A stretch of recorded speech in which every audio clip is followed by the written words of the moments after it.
စိတ်ပပူပန်မှုတွေကြောင့်မို့လို့လောကလူသားတွေဟာချမ်းသာဒုက္ခကိုမရနိုင်ပဲရှိနေကြ။မြည်သည့်လူမျိုးမြည်သည့်နိုင်ငံသားမြည်သည့်ဘာသာဝင်ပဲဖြစ်ဖြစ်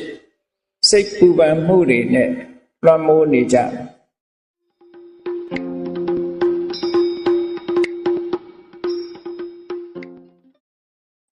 ပျော်ရွှင်နေချမ်းမြေ့တယ်ဆိုတာတစ်ခါတရံလောက်သာရကြတယ်။အလုံးဟာစိတ်ပန်မှုပူပန်မှုတွေရှိနေကြတယ်။အဲ့ဒီစိတ်ပူပန်မှုတွေ stress လို့ခေါ်တယ်။ခုခေတ်မှာဒီစကားလုံးကိုတော်တော်အသုံးပြုပြီးတော့ပြောကြတယ်။စိတ်ဖိစီးမှုတွေစိတ်ပူပန်မှုတွေလူတိုင်းမလူတိုင်းမှာရှိကြတယ်။ဘုရားမြတ်စွာဟောကြားတဲ့စကားတော်နဲ့ပြောမယ်ဆိုလို့ရှိရင်တောကပေါ့။လူတွေမှာလူတိုင်းချမ်းသာတဲ့လူရောဆင်းရဲတဲ့လူပါကြီးသူရောငယ်သူပါလူမျိုးမရွေးဘာသာမရွေးတောကဆိုတဲ့တရားနဲ့ကင်းနိုင်တဲ့ပုဂ္ဂိုလ်မရှိကြဘူးဒီနေ့မဟုတ်တစ်ချိန်မဟုတ်တောကဆိုတာရောက်လာကြတယ်ထိုတောကဟာစိတ်ရဲ့ပူပန်မှုတရားတစ်ခုပဲဖြစ်တယ်ပေါ့တောကနဲ့အတူတကွရှင်တွဲလာတဲ့တရားကတော့ဒေါသလို့ဆိုဒေါသနဲ့တောကရှင်တွဲလာတတ်တာဖြစ်သောကြောင့်လူတွေရဲ့စိတ်နှလုံးငြိမ်းချမ်းမှုဟာတောကဒေါသဝင်လာပြီဆိုလို့ရှိရင်ဆုံးရှုံးနေတာတော့တယ်။အဲကြောင့်မို့ဘုရားမြတ်စွာရဲ့တရားဓမ္မတွေအဓိကကျင့်သုံးနေထိုင်ကြခြင်းဟာစိတ်ပူပန်မှုကင်းအောင်ကျင့်ဆောင်ခြင်းပဲဖြစ်တယ်လို့ဆိုရင်မမှားဘူး။သက်ရှိထင်ရှားဖြစ်နေတဲ့အချိန်ကာလမှာစိတ်ချမ်းသာမှုနဲ့စိတ်နှလုံးအေးချမ်းစွာနေနိုင်မှုကအမှန်တမ်းအရေးကြီးတယ်။တောကဟာဘယ်ကြမှာရပ်သွားတယ်လဲလို့ဆိုလို့ရှိရင်အ ਨੇ ဆုံးအနာဂံအဆင့်ရောက်သွားပြီဆိုရင်တော့တောကရပ်တယ်။ဉာဏ်နာဖြစ်သွားပြီဆိုတဲ့အချိန်မှာတော့စိတ်ပူပန်မှုဆိုတာဘယ်တော့မှမလာတော့ဘူး။စိတ်နှလုံးအေးချမ်းတယ်။ဒါကြောင့်မို့နောက်ပိတ်ဆုံးအနေနဲ့ပြောမယ်ဆိုရင်ဟရယတတန္တိစိတ်နှလုံးရဲ့အေးချမ်းမှုဆိုတာဟာရတ္တဖို့ပဲဆိုတာဖြစ်ပါရတ္တဖို့ဆိုတဲ့အစစ်မြင့်တဲ့တရားတစ်ခုမျက်မှောက်ပြုမိပြီဆိုလို့ရှိရင်စိတ်နှလုံးပူပန်မှုပါဘယ်တော့မှမလာတော့သာဝရအေးချမ်းပြီးတော့စိတ်နှလုံးဟာငြိမ်းချမ်းတဲ့အနေအထားမျိုးကိုရရှိတယ်လို့လက်တွေ့ဘဝမှာပင်စိတ်နှလုံးငြိမ်းချမ်းအောင်ဘုန်းကြီးတို့တွေကျင့်ဆောင်လို့ရအဲ့ဒါလို့ကျင့်ဆောင်မှုရအတွက်မြတ်စွာဘုရားကထိုတို့သုတ်တန်တွေမှာနီလံပေးပြီးတော့ဟောထားမှန်မှန်ကန်ကန်ရှုမြင်သုံးသပ်တတ်ဖို့အမှန်တမ်းအရေးကြီးတယ်မှန်မှန်ကန်ကန်ရှုမြင်မှုဟာစိတ်နှလုံးအေးချမ်းမှုရဲ့အစပထမပဲဖြစ်စိတ်နှလုံးအေးချမ်းမှုအတွက်ကျင့်ဆောင်တာမှန်မှန်ကန်ကန်ဆင်ခြင်သုံးသပ်မှုပဲအဖြစ်ဒါဖြင့်စိတ်နှလုံးအေးချမ်းအောင်စိတ်တည်ပူပန်မှုမဖြစ်ရအောင်ဘာကိုဖယ်ရှားရမလဲလို့ဆိုလို့ရှိရင်တွေ့တာမှုဖယ်ရှားတွေ့တာမှုတွေရှိနေသမျှကာလပတ်လုံးစိတ်နှလုံးအေးချမ်းမှုဘယ်သူမှမရနိုင်တွေ့တာမှုသည်စိတ်နှလုံးပူပန်မှုကိုဖြစ်ပေါ်စေတယ်လို့မြတ်စွာဘုရားကိုယ်တိုင်ကလည်းဟောထားတာရှိတယ်လေတဏှာယသာယတိတောကောတဏှာယသာယတိတောကောတောကဆိုတာတဏှာကြောင့်ဖြစ်လာတာတွေ့တာမှုဆိုတဲ့တဏှာရှိနေတဲ့ပုဂ္ဂိုလ်တိုင်းဟာတောကဘယ်လိုမှရှောင်လွှဲလို့မရနိုင်ဘူးတောကကိုရှောင်လွှဲခြင်းလို့ရှိရင်တဏှာကိုလျှော့ချကြရမှာဖြစ်တယ်လူတိုင်းဟာစိတ်နှလုံးအေးချမ်းပြီးတော့တောကကင်းဝေးစွာနေထိုင်ကြတယ်သို့တော့တကယ်ပဲတောကကင်းဝေးပြီးတော့နေနိုင်ကြသလားဆိုမနေနိုင်ကြဘူးဘာဖြစ်လို့မနေနိုင်တာတော့လို့ဆိုတော့အဓိကအကြောင်းဖြစ်တဲ့တွေ့တာမှုကိုမဖယ်နိုင်လို့ပဲတွေ့တာမှုကိုမဖယ်နိုင်သေးတဲ့မြတ်တောကဆိုတာဘယ်တော့မှလျှော့ချနိုင်ကြမှာမဟုတ်ဘူးတဲ့ဒီသဘောကို ဘုန်းကြီးတို့တွေမှတ်သားနိုင်ကြရသော်ဘုရားဟောထားတဲ့တရားဓမ္မတွေဟာအင်တမလက်တွေ့ကြအင်တမလည်းပဲတိကျမှန်ကန်တယ်မှန်ကန်ဟောထားသည့်အတွက်ကြောင့်ရသော်ဘုရားတရားတော်မှာလွဲမှားမှုဆိုတာမရှိအင်တမစိတ်ချရသော်ဘုရားကိုယ်တိုင်ကိုယ်ကသက္ခတောဓမ္မောဓမ္မကိုမှန်ကန်ဟောထားတာဖြစ်တယ်ဆိုတာဓမ္မရဲ့ဂုံကြီးထဲမှာအတိအလင်းထုတ်ဖော်ပြထားတာဒါကဂရန်တီပေးတဲ့သဘောပဲရသော်ဘုရားရဲ့တရားဟာမှားယွင်းမှုလုံးဝမရှိဘူးမှားယွင်းမှုမရှိုံနဲ့မကဘူးမပြည့်စုံတာလည်းမရှိဘူးပိုလွန်သွားတာလည်းမရှိဘူးစဉ်းစားကြည့်လေရသော်ဘုရားဒီတရားတွေကိုဘယ်တော့မှဟောခဲ့တာတော့ဆိုလွန်ခဲ့တဲ့နှစ်ပေါင်း2600ကဟောခဲ့တယ်ဒါမှမဟုတ်ဒီနေ့တရားဓမ္မပေါ်လာတဲ့နှစ်ဟာဒီတပည့်စကြာတရားဟောတဲ့နှစ်လို့လည်းပြောလို့ရတယ်ဓမ္မပေါ်လာတဲ့နှစ်ရသော်ဘုရားအဆုံးအမတွေစတင်ပေါ်လာတဲ့နှစ်အရေးအတွက်ဒီကနေ့ဆိုလို့ရှိရင်နှစ်ပေါင်း2600နှစ်ပေါင်း2600ရှိသွားပြီအဲ့ဒါလို့နှစ်ပေါင်း2600ကဟောခဲ့တဲ့တရားတွေဟာဒီကနေ့ကြည့်မယ်ဆိုလို့ရှိရင် out of date ဖြစ်သွားတာတခုမှမရှိဘူးဒီတခြားအရာတွေဆိုလို့ရှိရင်ခေတ်မမီတော့လို့တော့မဟုတ်ဒီအသုံးမကျတော့လို့ပြစ်လိုက်ရတာတွေအများကြီးရှိတယ်။ဒါဆိုဘုရားတရားတော်မှာဒီကနေ့ထိအောင်တစ်လွင်ပြီးတော့မှန်ကန်နေတော့မှရှိတယ်။ဒါဘာဖြစ်လို့လဲလို့ဆိုလုံးဝမှန်ကန်လို့ပဲ။လူသားတွေရှိနေသမျှကာလပတ်လုံးရသော်ဘုရားတရားတော်မှာမှန်ကန်နေဦးမှာပဲ။တရားဝါတွေရှိနေသမျှကာလပတ်လုံးရသော်ဘုရားတရားတော်ဟာမှန်ကန်နေမှာဘယ်တော့မှမှားသွားတယ်မရှိဘူး။စဉ်းစားကြည့်လေမြတ်စွာဘုရားကသစ္စာ၄ပါးကိုဟောခဲ့တယ်အေးခေတ်ပြောင်းလာသည့်အတွက်ကြောင့်ရှင်ဘုရားဟောခဲ့တဲ့သစ္စာ၄ပါးဟာနော်တပါးလျှော့လို့ရနေပြီခုခေတ်မှာဘယ်ဟာကခေတ်မမီတော့ဘူးလို့ဆိုသစ္စာ၄ပါးဟာတပါးပိုးနေတယ်ဆိုပြီးတော့တပါးကိုလျှော့လို့လည်းမရနောက်ထပ်ပြီးတော့သစ္စာ၅ပါးပါလို့ထပ်တိုးခြင်းလို့လည်းမရသူ့ဟာနဲ့သူမှန်မှန်ကန်ကန်တိတိကျကျအရှိအတိုင်းပဲပြည့်လုံးဝပြည့်စုံတယ်ဒီကုန်းလေးကိုကေဝလပရိပုံဏလုံးဝပြည့်စုံမြတ်စွာဘုရားတရားတော်ပရိသုဒ္ဓတကယ်ကိုတန့်ဆက်အမှားယွင်းခင်းနေဖယ်ရှားပြည့်စရာမရှိဘူးနိဗ္ဗာန်ရောက်ကြောင်းအကျင့်ပဋိပဒါကိုဟောတဲ့အခါမှာလည်းမဂ္ဂင်၈ပါးဒီမဂ္ဂင်၈ပါးဟာမိမိတို့တဏ္ဍာမှာတကယ်ဖြစ်အောင်ကြိုးစားထားပြီဆိုလို့ရှိရင်နိဗ္ဗာန်လမ်းကိုရောက်ဖို့ရသိကြဘယ်ရာဖြစ်မဂ္ဂင်၈ပါးနဲ့မလုံလောက်ဘူးနောက်ထပ်တစ်ခုထပ်တိုးဖို့လိုအပ်တယ်ဆိုတာမရှိဘူး၉ပါးလို့သတ်မှတ်စရာလည်းမရှိဘူး9ပါးလို့လျှော့ချစရာလည်းမရှိဘူးလို့ဒီလိုဆိုလိုတာပေါ့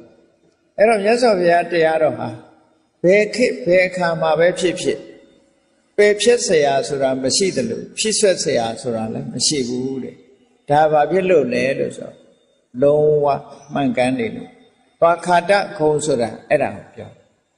တကယ်ကိုတိကျမှန်ကန်အေးတချို့တရားကမှန်တော့မှန်တယ်သို့တော့မှန်ပေမဲ့လို့ကျင့်သုံးလိုက်နာတဲ့ပုဂ္ဂိုလ်တွေကလက်တွေ့သိနိုင်တာမဟုတ်ဘူးဆိုလို့ရှိရင်လည်းအသုံးမဝင်ဘူးဟုတ်တော့ဟုတ်ပါရဲ့နော်မှန်မှန်ကန်ကန်ဟောတာတော့ဟုတ်ပါရဲ့ဒါပေမဲ့လက်တွေ့မပြနိုင်ဘူးဆိုလို့ရှိရင်လည်းအသုံးမဝင်ဘူးမြတ်စွာဘုရားတရားတော်ကလက်တွေ့ပြနိုင်တယ်တဲ့တန်ဋိဋ္ဌိကောကိုယ်တိုင်မြင်နိုင်တယ်ကိုယ်တိုင်သိရှိနိုင်အခုပြောတဲ့စိတ်ပူပန်မှုကိုလျှော့ချခြင်းစိတ်ပူပန်မှုကိုမဖြစ်ရအောင်ကျင့်ဆောင်ခြင်းစိတ်ပူပန်မှုပျောက်ကင်းအောင်ကျင့်ဆောင်တကယ်ကျင့်ရင်တကယ်စိတ်ပူပန်မှုတွေပျောက်သွားအဲ့ဒီပျောက်သွားတာအကိုကဒါလက်တွေ့ကိုယ်တိုင်သိနိုင်ကိုယ်စိတ်ပူပန်နေတဲ့အခါမှာမြတ်စွာဘုရားဟောတဲ့ဤစနစ်အတိုင်းလိုက်နာကျင့်သုံးမယ်ဆိုလို့ရှိရင်စိတ်ပူပန်မှုတွေပျောက်သွားတယ် ဒါကိုဆိုလိုတာပေါ့နော်တန်ဋိဋ္ဌိကောကိုယ်တိုင်သိနိုင်တယ်မြင်နိုင်တယ်ဆိုဒီအရေးချင်းရှိတခါကိုယ်တိုင်သိနိုင်တယ်မြင်နိုင်တယ်လို့ပြောတဲ့အခါမှာဘယ်လောက်ကြာအောင်စောင့်ရမှာတချို့ကိစ္စတွေကကြာအောင်စောင့်ရကိုယ်တိုင်တော့သိနိုင်ပါတယ်ဘယ်နှစ်စောင့်ရမယ်လို့နောက်ဘဝအထိအောင်စောင့်ရမယ်လို့ဒီလိုဟာမျိုးတွေရှိသေးမြတ်စွာဘုရားတရားတော်ကြတော့အဲ့လိုမရှိဘူးကိုယ်တိုင်သိဖို့အခုကြိုးစားရင်အခုသိနိုင်တာဖြစ်သောကြောင့်အကာလိကောစောင့်ဆိုင်ဖို့ချိန်မလိုဘူးတဲ့အခုကြိုးစားအခုနှလုံးသွင်းအခုသိနိုင်တာဖြစ်တယ်ဒါကြောင့်အကာလိကောလို့ပြောအဲ့တော့ဘုရားမြတ်စွာရဲ့တရားဓမ္မတွေရဲ့ဂုဏ်ကြီးတွေဟာဒီအတိုင်းသွားတာအကုန်လုံးဒီတရားဂုဏ်တော်6ပါးလို့လူတွေကသိနေကြတဲ့အရေးမြတ်စွာဘုရားရဲ့တရားရဲ့တိကျမှန်ကန်မှုဖော်ပြတယ်အကာလိကောအချိန်ကာလဆိုင်းเสียမလိုပဲနဲ့လက်တွေ့ချက်ချင်းသိနိုင်တဲ့အရာလို့ဆိုတော့ကိုယ့်ရဲ့မိတ်ဆွေသင်္ဃဟတွေကိုရဲရဲဝန်းဝန်းဖိတ်ခေါ်ပြောပြဖို့ဖြစ်နိုင်တဲ့တရားတချို့တရားကမှန်ကန်မှုမရှိသည့်အတွက်ကြောင့်ကိုယ်တိုင်လည်းလက်တွေ့မပြနိုင်ဘူးလက်တွေ့ပြရင်လည်းအချိန်ကာလတစ်ခုကြာမှသိရမှာဆိုတဲ့အနေအထားမျိုးရောက်တယ်လို့ရှိရင်ဖိတ်ခေါ်ပြီးတော့ပြဖို့ဆိုတာအမှန်တမ်းခက်တယ်ပေါ့ရသော်ဘုရားတရားတော်ကြတော့အဲ့လိုမဟုတ်ဘူးအေဟိပတ္တိကောလာပါလက်တွေ့လှုပ်ကြည့်ပါဒီလိုပြောဆိုဖိတ်ခေါ်ပြီးတော့ပြသနိုင်တဲ့တရားမျိုးပြသထိုက်တဲ့တရားမျိုးဖြစ်တယ်အခုချင်းအခုကြိုးရတာဖြစ်သောကြောင့်ဩပနေယိကောလူတိုင်းရဲ့နှလုံးသားထဲမှာရောက်အောင်ကျင့်ဆောင်သင့်တယ်နောက်ဆုံးမှာမြတ်စွာဘုရားရဲ့တရားတော်တွေဟာအခြေခံတရားကစပြီးတော့အစစ်မြင့်တရားတွေထိအောင်ရှိအစစ်မြင့်တရားတွေရောက်တဲ့အခါကျတော့တကယ်ပညာနဲ့အသိပညာလဲမြင့်မားဖို့လိုတယ်ပေါ့တရားကအစစ်မြင့်တယ်ပညာကအစစ်နှိမ့်နေတယ်ဆိုလို့ရှိရင်လည်းမသိနိုင်ဘူးဒါကြောင့်မို့လို့ပစ္စတံဝေရိတဘောဝိညူဟိဝိညူလို့ခေါ်တဲ့တကယ်ပညာရှိပုဂ္ဂိုလ်တွေမှာမိမိကိုယ်တိုင်ဘုရားမြတ်စွာရဲ့တရားဓမ္မကိုသိရှိနားလည်နိုင်အဲ့တော့ဒီအရေးချင်းတွေကိုကြည့်လိုက်မယ်ဆိုလို့ရှိရင်တရားအပေါ်မှာဘုန်းကြီးတို့တွေဘလောက်ယုံကြည်အားကိုးထိုက်တယ်ဆိုတာအမှန်တမ်းထင်ရှားတယ်ဒီအချက်တွေနဲ့ပြည့်စုံနေတာမှအားကိုးစရာအားကိုးယုံကြည်မှုမရှိဘူးဆိုရင်ဘယ်ဟာကိုအားကိုးမှာလဲဒီပြင်ဘာသာတွေမှာဟောတဲ့တရားတွေဆိုလို့ရှိရင်ဒါမျိုးတစ်ခုမှမပါနော်အခြေခံလူတွေလိုက်နာကျင့်သုံးရမယ့်အချက်ကလေးလောက်သာဟောပြောနိုင်ကြတာဖြစ်တယ်အဆင့်မြင့်လာတဲ့တရားအဆင့်တောင်သိအမြင့်ကြီးမဟုတ်ဘူးဘာကိုလူတွေမသိနိုင်တဲ့တရားမျိုးကြတော့ကောင်းကင်ဘုံကိုလက်ညှိုးထိုးပြီးတော့ကောင်းကင်ဘုံကသာဝရဘုရားသခင်ရဲ့အလိုတော်ဆိုတာနဲ့ပဲဒီလူတွေအားလုံးယုံကြည်မှုနဲ့ပဲခြေနှက်သွားကြကိုယ်တိုင်လုံးနိုင်တာတခုမှမရှိဘူးဘုရားတရားတော်ကအဲ့ဒါမျိုးမဟုတ်ဘူးကောင်းကင်ဘုံကိုလက်ညှိုးထိုးပြီးပြောစရာလည်းမလိုဘူးကိုယ်တိုင်လက်တွေ့ကျင့်သုံးကိုယ်တိုင်လက်တွေ့သိနိုင်တဲ့တရားဆိုတာအင်တာမရှင်းတယ်အင်တာမရှင်းသည့်အတွက်ကြောင့်တဆင့်ခံဟောပြောရတဲ့တရားမျိုးလည်းမဟုတ်ဘူးအခြားတရားတွေဆိုလို့ရှိရင်တဆင့်ခံနေကြည့်ပဲတဆင့်ခံတွေကိုမှဗီရိယတာတွေကနေတဆင့်သိကြနော်အောင်သွယ်တော်တွေဆက်သွယ်မှုတွေတမန်တော်တွေ prophet တွေကနေပြီးတော့မှတဆင့်သိခွင့်ရကြတာလေဘုရားရဲ့တရားတော်ကအဲ့ဒါလို့ဈာခံပုဂ္ဂိုလ်တဦးတယောက်ဗီရိယတာလိုအပ်တာမျိုးမဟုတ်ဘူးကိုယ်တိုင်လုပ်ရင်ကိုယ်တိုင်သိနိုင်တယ်ဆိုတာအမှန်တမ်းထင်ရှားတချို့ကဘာသာတရားတွေဟာတူတူပဲနဲ့ရောပြီးတော့ပြောလေးရှိတယ်မတူဘူးဆိုတာအမှန်တမ်းပါမတူဘူးဆိုတာအမှန်တမ်းပါဘုရားဘာသာကလွဲလို့ရှိရင်တော့ဘာသာတရားအလုံးကနတ်ကိုးကွယ်တဲ့ဘာသာတွေကြီးနတ်ကိုးကွယ်တယ်ဆိုတဲ့ကဈာထဲမှာနတ်ကြော်ရှိတယ်နော်အဲ့တော့မြမပြေကနတ်ကိုးကွယ်တဲ့လူတွေသိတယ်လေနတ်ကိုးကွယ်ရတယ်ဆိုတော့နတ်ကိုကိုယ်တိုင်တစ်ခါမှလည်းမမြင်ရဘူးနတ်နဲ့ကိုယ်တိုင်တစ်ခါမှလည်းစကားမပြောရဘူးပြောရတာဘယ်သူနဲ့ပြောတော့ဆိုနတ်ကြော်နဲ့ပဲပြောရတာ ဂျားထဲမှာနတ်ကတော်နဲ့ပဲဆက်သွယ်ရအဲ့ဒီတိုင်းပဲဘာမှမထူးနော်ဒီဘုရားမြတ်စွာရဲ့တရားတော်ကြတော့ဒီလိုဂျားကံပုဂ္ဂိုလ်ဆိုတာရှိတာမဟုတ်ကိုယ်တိုင်လို့ကိုယ်တိုင်သိနိုင်တဲ့တရားဆိုအင်တမရှင်းတတ်စရာကောင်းတယ်လို့ဒါမတူတဲ့သဘောကိုသိထားဖို့လိုအပ်တာပေါ့ကောင်းပြီစိတ်ပူပန်မှုတွေစိတ်ဖြီးစည်းမှုတွေဆိုတာလူတိုင်းမှာမကဲနိုင်တာဖြစ်တော့ကြောင့်အဲ့ဒီစိတ်ပူပန်မှုတွေမဖြစ်ရလေအောင်ဘယ်လိုလုပ်လဲအခုနိုင်ငံတကာကဒီအချက်ကိုအများကြီးစိတ်ဝင်စားနေတယ်အများကြီးစိတ်ဝင်စားလို့ဘာသာရပ်တစ်ခုတောင်မှတီထွင်ပြီးတော့ဘုရားရဲ့တရားတော်ကိုနောက်ကနေလိုက်ပြီးတော့ဘာသာရပ်တစ်ခုအနေနဲ့တက္ကသိုလ်မှာသင်ကြားတဲ့ဘာသာရပ်တစ်ခုအနေနဲ့သင်ပြနေတာတောင်ရှိတယ်သူတို့ဘာသာရပ်ကိုအတူကောင်းနာမည်ပေးထားတဲ့အခါကျတော့ MBSR လို့နာမည်ပေးထားတယ် MBSR ဆိုတာ mindfulness based stress reduction လို့ခေါ်တယ် M ဆိုတာ mindfulness B ဆိုတာ based S ဆိုတာ stress R ဆိုတာ reduction mindfulness based stress reduction ဆိုတာဘာပြောတာတော့ဆိုတတိကိုအခြေခံပြီးတော့စိတ်ဖိစီးမှုစိတ်ပူပန်မှုတွေကိုလျှော့ချခြင်းလို့ဒီလိုပြောတာနော်အဲ့ဒါဟာတတိပဒံကျင့်စဉ်ကိုပေါ်ထုတ်တာပဲဖြစ်တယ်ဒီကျင့်စဉ်ကဘယ်အလာတာလဲလို့ဆိုရင်ဘုရားရဲ့ဒေသနာတော်တွေတဲကလာအဲ့တော့နိုင်ငံခြားတိုင်းတစ်ပါးဘုရားဘာသာမဟုတ်တဲ့ပုဂ္ဂိုလ်တွေတောင်ဘုရားမြတ်စွာရဲ့တရားဓမ္မနဲ့ပတ်သက်ပြီးတော့လက်ခံကျင့်သုံးလာမှုတွေဒီကနေ့ရှိအဲ့ဒါတွေကိုလည်းဘုရားကိုယုံကြည်ကိုးကွယ်တဲ့ဘုရားဘာသာဝင်တွေဟာအလှူဒါနလေးလုပ်ယုံနဲ့သီလလေးစောင့်တည်ယုံနဲ့ဒီလိုကျင့်တတ်ပြီးတော့မနေကြဘဲနဲ့အလှူဒါနလည်းလုပ်ရမယ်သီလလည်းစောင့်တည်ရမယ်အခုပြောတဲ့စိတ်ပူပန်မှုတွေကိုလျှော့ချတဲ့လက်တွေ့ကျင့်သုံးကျင့်ဆောင်မှုတွေကိုလည်းလုပ်ဖို့လိုအပ်တယ်အဲ့ဒါမှမြတ်စွာဘုရားရဲ့အဆုံးအမဩဝါဒပြည့်ပြည့်စုံစုံဖြစ်တယ်ပေါ့အေးဒါကြောင့်မို့ဒီစိတ်ပူပန်မှုကိုလျှော့ချကျင့်မယ်ဆိုလို့ရှိရင်ဘယ်လိုအိစကျင့်မြတ်စွာဘုရားဟောထားတဲ့သုတ်တန်တစ်ခုကိုခြေခံပြီးတော့ဘုန်းကြီးတို့တွေဒီနေ့ရှင်းပြီးတော့ပြောမယ်ဘယ်လိုငမ်းမဲ့လို့အရေးကြီးဆုံးမြတ်စွာဘုရားကမဂ်ကင်၈ပါးဆိုတာလမ်းခင်းပြထားတာရှိနော်လမ်းခင်းပြထားတယ်အားလုံးသိကြတဲ့အတိုင်း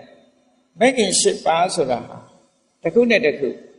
အင်မတန်မှဆက်သွယ်ပြီးတော့ဟောကြားထားတဲ့တရားတစ်ခုမဂ်ကင်၈ပါးကိုအရင်သဘောပေါက်အောင်ပြောရမယ်ဆို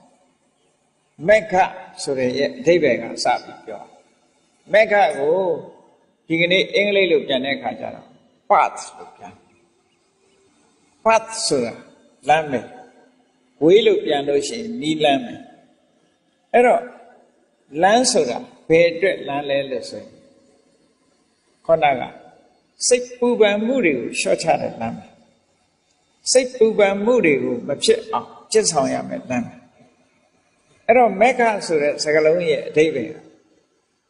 လမ်းလို့ path လို့ဘာသာပြန်ပေမဲ့လို့ဒီစကားလုံးရဲ့အဓိပ္ပာယ်အစစ်အမှန်ကိုပေါ်ထုတ်တဲ့အရာကိုလည်းပဲသိထားဖို့လိုတယ်အဲ့တော့မက္ခဆိုတဲ့ဒီစကားလုံးဟာမြန်မာလိုကြတော့မဲ့လို့ပဲဘာသာပြန်ထားတာဆိုတော့အဓိပ္ပာယ်မသိချင်မက္ခကိုမက်ခင်ကိုမက်ခင်ဒီလိုပဲသုံးနေတာဆိုတော့ဒီစကားလုံးရဲ့အဓိပ္ပာယ်ရှင်းရှင်းလင်းလင်းမသိနိုင်အဲ့တော့မက္ခဆိုတာဘာရဲ့နာမည်လဲလို့ဆိုလို့ရှိရင်ရှစ်ခုကိုပေါင်းထားတဲ့အမည်တစ်ခုဖြစ်တယ်ခုခေတ်စကားနဲ့ပြောမယ်ဆိုရင် 8 and 1 ပေါ့နော်ရှစ်ခုကိုတစ်ခုတည်းလှုပ်ထားတာရှစ်ခုရဲ့အပေါင်းကိုမက္ခလို့ခေါ်တယ်ဆိုတော့မက္ခဆိုတာတစ်ခုစီကိုမခေါ်ဘူးရှစ်ခုပေါင်းထားမှခေါ်တယ်ဆိုပါစို့ဥပမာမဲ့တစ်ပင်ဆိုတာတစ်ပင်ဆိုတဲ့အမည်ဟာအားလုံးကိုခြုံခေါ်တဲ့အမည်ဖြစ်တယ်တစ်ခုစီခွဲလိုက်မယ်ဆိုလို့ရှိရင်တစ်ပင်မှာဘာရှိတယ်ဆိုအမြင့်ရှိတယ်ပင်စီရှိတယ်အကိုင်းရှိတယ်အ အခက်ရှိအရွက်ရှိအပွင့်ရှိအသေးရှိအဲ့ဒါတွေအကုန်ပေါင်းလိုက်တဲ့အခါမှာတစ်ပင်ဆိုဖြစ်တာလေတခုတည်းကိုတစ်ပင်မခေါ်ဘူးအမြစ်ကိုမေးရင်ဒါကအမြစ်ပဲတစ်ပင်မဟုတ်ဘူးပင်စီကိုပြောပြန်တော့ဒါကပင်စီပဲတစ်ပင်မဟုတ်ဘူးအကိုင်းကိုထောက်ပြန်ရင်လေဒါကအကိုင်းပဲတစ်ပင်မဟုတ်ဘူးအရွက်တို့အပွင့်တို့အသီးတို့ဆိုလဲသူ့နာမည်နဲ့သူရှိသို့တော့အဲ့ဒီ၈ခုပေါင်းလိုက်တဲ့အခါကျတော့မှမက္ခဒီတစ်ပင်တို့ခေါ်တာလောကလူတွေသုံးနေတဲ့အရာတွေဟာဒီတိုင်းကြီးပဲကားလို့ခေါ်တာရောကားလို့ခေါ်တာလဲပေါင်းထားတာတွေခေါ်တာပဲဘယ်ဟာကားတုံးလို့တစ်ခုစီပြောရမယ်ဆိုရင်ကားမရှိတော့နော်ပေါင်းထားလို့ရှိရင်ကားပဲကားဘော်ဒီရဲ့ဘိန်းရဲ့အင်ဂျင်ရဲ့အကုန်လုံးပေါင်းထားတဲ့အခါမှာကားလို့ခေါ်တာလေတစ်ခုစီကြတော့ကားလို့မခေါ်ပြန်အဲ့ဒါလိုပဲမဂ္ဂင်၈ပါးဆိုတဲ့မက္ခဆိုတဲ့အရာဟာ၈ခုကိုပေါင်းပြီးတော့ခေါ်ထားတဲ့အရာဒီလိုပြောတာကိုယ်တဏ္ဍာမှာဖြစ်တဲ့ဒီစိတ်ထဲမှာရှိနိုင်တဲ့စွမ်းအားတတ္တိရှိတဲ့ဒီ၈ခုသဘာဝတရား၈ခုကိုမက္ခလို့ခေါ်တယ်ဒါဖြင့်ဘာဖြစ်လို့မက္ခလို့ခေါ်တယ်လဲဆိုတာစဉ်းစားကြည့်အောင်မက္ခလို့ခေါ်ရင်အဓိပ္ပာယ်ကအားတော့နိဗ္ဗာနတ္ထိကေဟိမက္ခိယတိတိမက္ခောတဲ့နိဗ္ဗာန်လိုချင်တဲ့ပုဂ္ဂိုလ်တွေရှာရမယ့်အရာလောကလူတွေဆုတောင်းနေကြတယ်နိဗ္ဗာန်ချမ်းသာကိုမျက်မှောက်ပြုရပါလို့ဣဒံမေပုံညာနိဗ္ဗာနတ္တပစ္စယောဟောတုလို့ဆိုပြီးတော့နိဗ္ဗာန်ကိုဆုတောင်းတယ်အဲ့ဒီလိုနိဗ္ဗာန်ကိုလိုချင်ပြီဆိုလို့ရှိရင်ကိုယ်တဏ္ဍာမှာဘာတွေဖြစ်အောင်လုပ်ရမလဲဆိုရင်ဟောဒီမဂ္ဂင်၈ပါးဖြစ်အောင်ဒါကိုပြောတာနော်နိဗ္ဗာန်လိုချင်တဲ့ပုဂ္ဂိုလ်တွေရှာရမယ့်တရားတွေတဲ့ဟောမဂ္ဂင်၈ပါးဟာဒီမက္ခလို့မဂ္ဂင်၈ပါးကိုမက္ခလို့ခေါ်တာဟာနိဗ္ဗာန်လိုချင်သူတွေရှာရမယ့်အရာဖြစ်သောကြောင့်မက္ခလို့ခေါ်တာဒီလိုဆိုလို့ဒါကအခြေခံကစပြောဒါဖြင့်နိဗ္ဗာန်လိုချင်လို့မဂ္ဂင်၈ပါးကိုရှာပြီးပါပြီနိဗ္ဗာန်ကိုဘယ်သူကရှာပေးမလဲလို့ဆိုရင်နောက်ဝိချုပ်တစ်ခုကြတယ်နိဗ္ဗာန်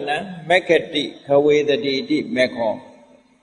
ဟောဒီတမ္မာဒိဋ္ဌိစတဲ့တရား၈မျိုးကပဲနိဗ္ဗာန်ကိုရှာပေးမှာတဲ့ဒါကြောင့်မို့သူတို့မက္ခလို့ခေါ်တာတဲ့ဘယ်သူကမှရှာပေးမှာမဟုတ်ဘူးကိုယ်တဏ္ဍာမှာဒီတရားတွေဖြစ်ပြီးဝဝရောက်လာနိဗ္ဗာန်ကိုသူတို့ကရှာပေးမှာဒါဖြင့်ရှားတယ်ဆိုတာဘယ်ပုံရှားမှလဲလို့မေးတဲ့အခါကျတော့ကိလေသေမာရင်တော်နိဗ္ဗာန်ခိစ္စတိတိမက္ခောကိလေသာတွေကိုဖယ်ရှားပြစ်ပြီးနိဗ္ဗာန်ထဲကိုပြေးဝင်သွားခြင်းအားဖြင့်နိဗ္ဗာန်ကိုရှားသူတို့ပဲအားလုံးဆိုလိုတာကနိဗ္ဗာန်လိုချင်ဒီတရားရှိခုကိုယ်တဏ္ဍာမှာဖြစ်အောင်ကြီးထွားလာအောင်လို့ဒီလိုဆိုလိုတာပေါ့ဒါကြောင့်မို့လို့ဒီမဂ္ဂင်၈ပါးဆိုတာဘုရားဘာသာဝင်တွေအားလုံးသိတယ်သို့တော့ဆက်ဆက်နေတာကိုသိချစဉ်းစားကြည့်နိဗ္ဗာန်ကိုလိုချင်ပြီဆိုရင်အစဆုံးဘာလို့လဲလို့ဆိုရင်တမ္မာဒိဋ္ဌိအမှန်မြင်ဖို့လိုမမကံကမြင်ရမယ်ခုနအကြည့်လေစိတ်ပူပန်မှုတွေကိုလျှော့ချဖို့စိတ်ပူပန်မှုဆိုတာရှိသလားမရှိဘူးလားရှိတယ်ဆိုရင်စိတ်ပူပန်မှုကိုမြင်တာကအမှန်မြင်တာပဲသူ့တဘာဝမြင်တာမြင်လာပြီးတဲ့အခါမှာဘယ်လိုလျှော့ချရသို့မဟုတ်ဘယ်လိုမဖြစ်အောင်ကျင့်ရမလဲဆိုကျင့်ဖို့ကျင့်နည်းကိုလည်းမြင်တယ်အဲ့တော့စိတ်ပူပန်မှုကင်းတဲ့နေရာကိုမြင်တယ်စိတ်ပူပန်မှုကိုလျှော့ချတဲ့နည်းကိုသိတယ်ဆိုတာသစ္စာနဲ့ပြောမယ်ဆိုလို့ရှိရင်និရောဓနဲ့និရောဓဂามိနိပฏิပဒါနော်និရောဓသစ္စာနဲ့និရောဓဂามိနိပฏิပဒါသစ္စာဒီတစ်ခုပြောတာပဲတော့စိတ်ပူပန်မှုလို့ဆိုလိုက်တာနဲ့ပဲစိတ်နဲ့ပူပန်မှုနဲ့စိတ်ပူပန်မှုဆိုတာဒုက္ခလားဒုက္ခလားလို့ဆိုရင်ဒုက္ခအဲ့တော့ဒုက္ခဆိုတော့နံပါတ်1သစ္စာကိုပြောတာအဲ့ဒီနံပါတ်1သစ္စာဒုက္ခကိုပြောတော့ဒီဒုက္ခကိုဘယ်သူကနေထုတ်လုပ်တာတော့ဆိုတွေ့တာမှုကထုတ်လုပ်နေတာလို့ဆိုစိတ်ပူပန်မှုတွေဆိုတဲ့ဟာဒုက္ခထိုစိတ်ပူပန်မှုတွေကိုဖြစ်စေနေတာကတွေ့တာမှုအဲ့တော့စိတ်ပူပန်မှုကိုလျှော့ချခြင်းတွေ့တာမှုဖယ်ရမယ်ဒီလိုကျင့်ဆောင်မှုတွေကိုမြင်တာကိုတမ္မာဒိဋ္ဌိလို့ခေါ်တယ် ဒါတမ္မာဒိဋ္ဌိအခြေခံအားဖြင့်ဒါတမ္မာဒိဋ္ဌိအမှန်မြင်တယ်လို့ပြောအဲ့ဒီအမှန်မြင်မှုဒီကိုယ်တဏ္ဍမှာပထမဖြစ်အောင်လုပ်အဲ့ဒီလိုအမှန်မြင်မှုအတွက်ဘာလို့อ่ะတမ္မာသင်္ကပ္ပရသော်ပြတစ်ခုနဲ့တစ်ခုဆက်သွယ်ထားဖို့ပြောပြအမှန်မြင်မှုအတွက်အမှန်စဉ်းစားတတ်ဖို့မစဉ်းစားလို့ရှိရင်မမြင်ဘူးဒါကြောင့်မို့မှန်မှန်ကန်ကန်စဉ်းစားမှုဆိုတဲ့တမ္မာသင်္ကပ္ပသည်မှန်မှန်ကန်ကန်မြင်ခြင်းလို့ဆိုတဲ့တမ္မာဒိဋ္ဌိရဲ့အကြောင်းဖြစ်လာဒါကြောင့်မို့တမ္မာဒိဋ္ဌိပြီးတော့တမ္မာသင်္ကပ္ပဟောတာဟုတ်ပြီမှန်မှန်ကန်ကန်စဉ်းစားတယ်ဆိုတာဖြစ်လာတဲ့အခါလူတွေကဘာလို့လဲရှိတော့ဆိုစကားပြောရင်အရင်တွေးတယ်စဉ်းစားတယ်စဉ်းစားပြီးတော့မှစကားပြောတာဖြစ်သောကြောင့်တမ္မာသင်္ကပ္ပပြီးတဲ့အခါမှာတမ္မာဝါစာမြတ်စွာဘုရားအကြောင်းမဲ့သူစင်ញင်အားစင်တာမဟုတ်ဘူးတစ်ခုနဲ့တစ်ခုဆက်သွယ်ထားတာဟောနမစင်နာဟာကိုစင်ញင်တယ်လို့အမတ်တမဲ့ဆင်လိုက်တာမျိုးမဟုတ်ဘူးဒိဋ္ဌိရှိရှိဆင်ထားတယ်လို့ဆိုလို့နော်လုပ်ငန်းသဘောအရစီစဉ်ထားတာလူတွေဟာစကားပြောတော့မယ်ဆိုရင်စဉ်းစားပြီးမှပြောတာတွေးပြီးမှပြောတာဒါကြောင့်မို့တမ္မာသင်္ကပ္ပဆိုတဲ့တွေးတော်ဆင်ញင်မှုရဲ့နောက်မှာတမ္မာဝါစာဆိုတာထားနောက်တစ်ခါတမ္မာဝါစာပြီးတော့ဘယ်သူလာတော့ဆိုတမ္မာကမ္မန္တဘာဖြစ်လို့တမ္မာဝါစာနဲ့တမ္မာကမ္မန္တရှေ့နောက်ထားရတယ်လဲဆိုရင်အလုံးလုံးပြီးဆိုရင်လူတွေကပြောတယ်ပြောပြီးမှလုပ်ကြဘာလုပ်မယ်ပြောကြလုပ်မယ်လို့ပြောပြီးတဲ့အခါမှာဒုဋ္ဌာဖြစ်သောကြောင့်တမ္မာဝါစာပြီးမှတမ္မာကမ္မန္တပြောလာအဲ့တော့အပြောနဲ့အလုပ်မှန်ကန်သွားပြီဆိုလို့ရှိရင်လူတွေရဲ့နေ့စဉ်စာဝတ်နေရေးဆိုတဲ့လီလန်းတွေဟာလည်းပဲမှန်ကန်သွားတာဖြစ်သောကြောင့်တမ္မာဝါစာတမ္မာကမ္မန္တတို့ရဲ့နောက်မှာတမ္မာအာဇီဝဘဝမှာယတ္တိနေဖို့အတွက်ဒီသုံးခုလားအဲ့တော့တမ္မာအာဇီဝဆိုတာကတမ္မာဝါစာတမ္မာကမ္မန္တတမ္မာအာဇီဝဆိုတဲ့ဒီသုံးခုဟာကုချင်းတရားပဲနဲ့ပတ်သက်တယ်ကုချင်းတရားနဲ့သက်ဆိုင်ကောင်းပြီတမ္မာအာဇီဝလို့ဆိုတဲ့မှန်မှန်ကန်ကန်အသက်မွေးမှုဖြစ်ဖို့ရအတွက်ဘာလုပ်ဖို့လိုအပ်လဲလို့ဆိုရင်မှန်မှန်ကန်ကန်ကြိုးစားမှုဆိုတာဝိရိယဆိုတာလိုအပ်တယ်ပြင်းနေတဲ့ပုဂ္ဂိုလ်မှာမဖြစ်ဘူးဒါကြောင့်မို့ကြိုးစားအထောက်မှုလိုအပ်သည့်အတွက်ကြောင့်တမ္မာဝါယာမကြိုးစားပြီဆိုလို့ရှိရင်တတိထားဖို့လိုအပ်လို့တမ္မာတတိတတိထားလာပြီဆိုတဲ့အချိန်မှာစိတ်ကလေးတည်ငြိမ်အောင်ပါလုပ်ဖို့လိုတယ်ဆိုတော့တမ္မာသမာဓိအဲ့ဒီတမ္မာသမာဓိရှိပြီဆိုမှတမ္မာဒိဋ္ဌိအမှန်မြင်တယ်ဆိုတာလားဗျာဟောဒီရှိခုနဲ့လုံလောက်သွားဗုဒ္ဓဘာသာရဲ့ကျင့်စဉ်တစ်ခုကဒီရှိခုနဲ့လုံလောက်ဘယ်တရားပဲဟောမြတ်စွာဘုရားဟာမစ္စည်းမပฏิပဒါလို့ခေါ်တဲ့ဒီမဂ္ဂင်၈ပါးဒီစွမ်းရည်တတ္တိပြည့်ဝတဲ့လူတွေရဲ့စိတ်ထဲမှာဖြစ်တဲ့ဒီသဘာဝတရား၈ခုကိုပဲဟောလွန်ခဲ့တဲ့နှစ်ပေါင်း2600ကတပည့်ဆက်ကြာဟောတဲ့ညတပည့်ဆက်ကြာတရားဟောတဲ့အခါမှာလည်းဒါပထမဆုံးထုတ်ဟောတဲ့နော်မစ္စည်းမပฏิပဒါဒီမစ္စည်းမပฏิပဒါဆိုတဲ့မဂ္ဂင်၈ပါးစက္ခုကရဏီညာနာကရဏီအမြင်ကိုဖြစ်ပေါ်စေနိုင်အသိဉာဏ်ကိုဖြစ်ပေါ်စေဒါဘယ်လောက်ကျင့်နှံ့ဆရာကောင်းလဲဆိုဒီမဂ္ဂင်၈ပါးကိုယ်တဏ္ဍမှာဖြစ်လာပြီဆိုလို့ရှိရင်စက္ခုကရဏီဓမ္မနဲ့ပတ်သက်တဲ့မျက်လုံးတွေအမြင်မျက်စိတွေရှိလာညာနာကရဏီအသိဉာဏ်တွေတိုးတက်လာ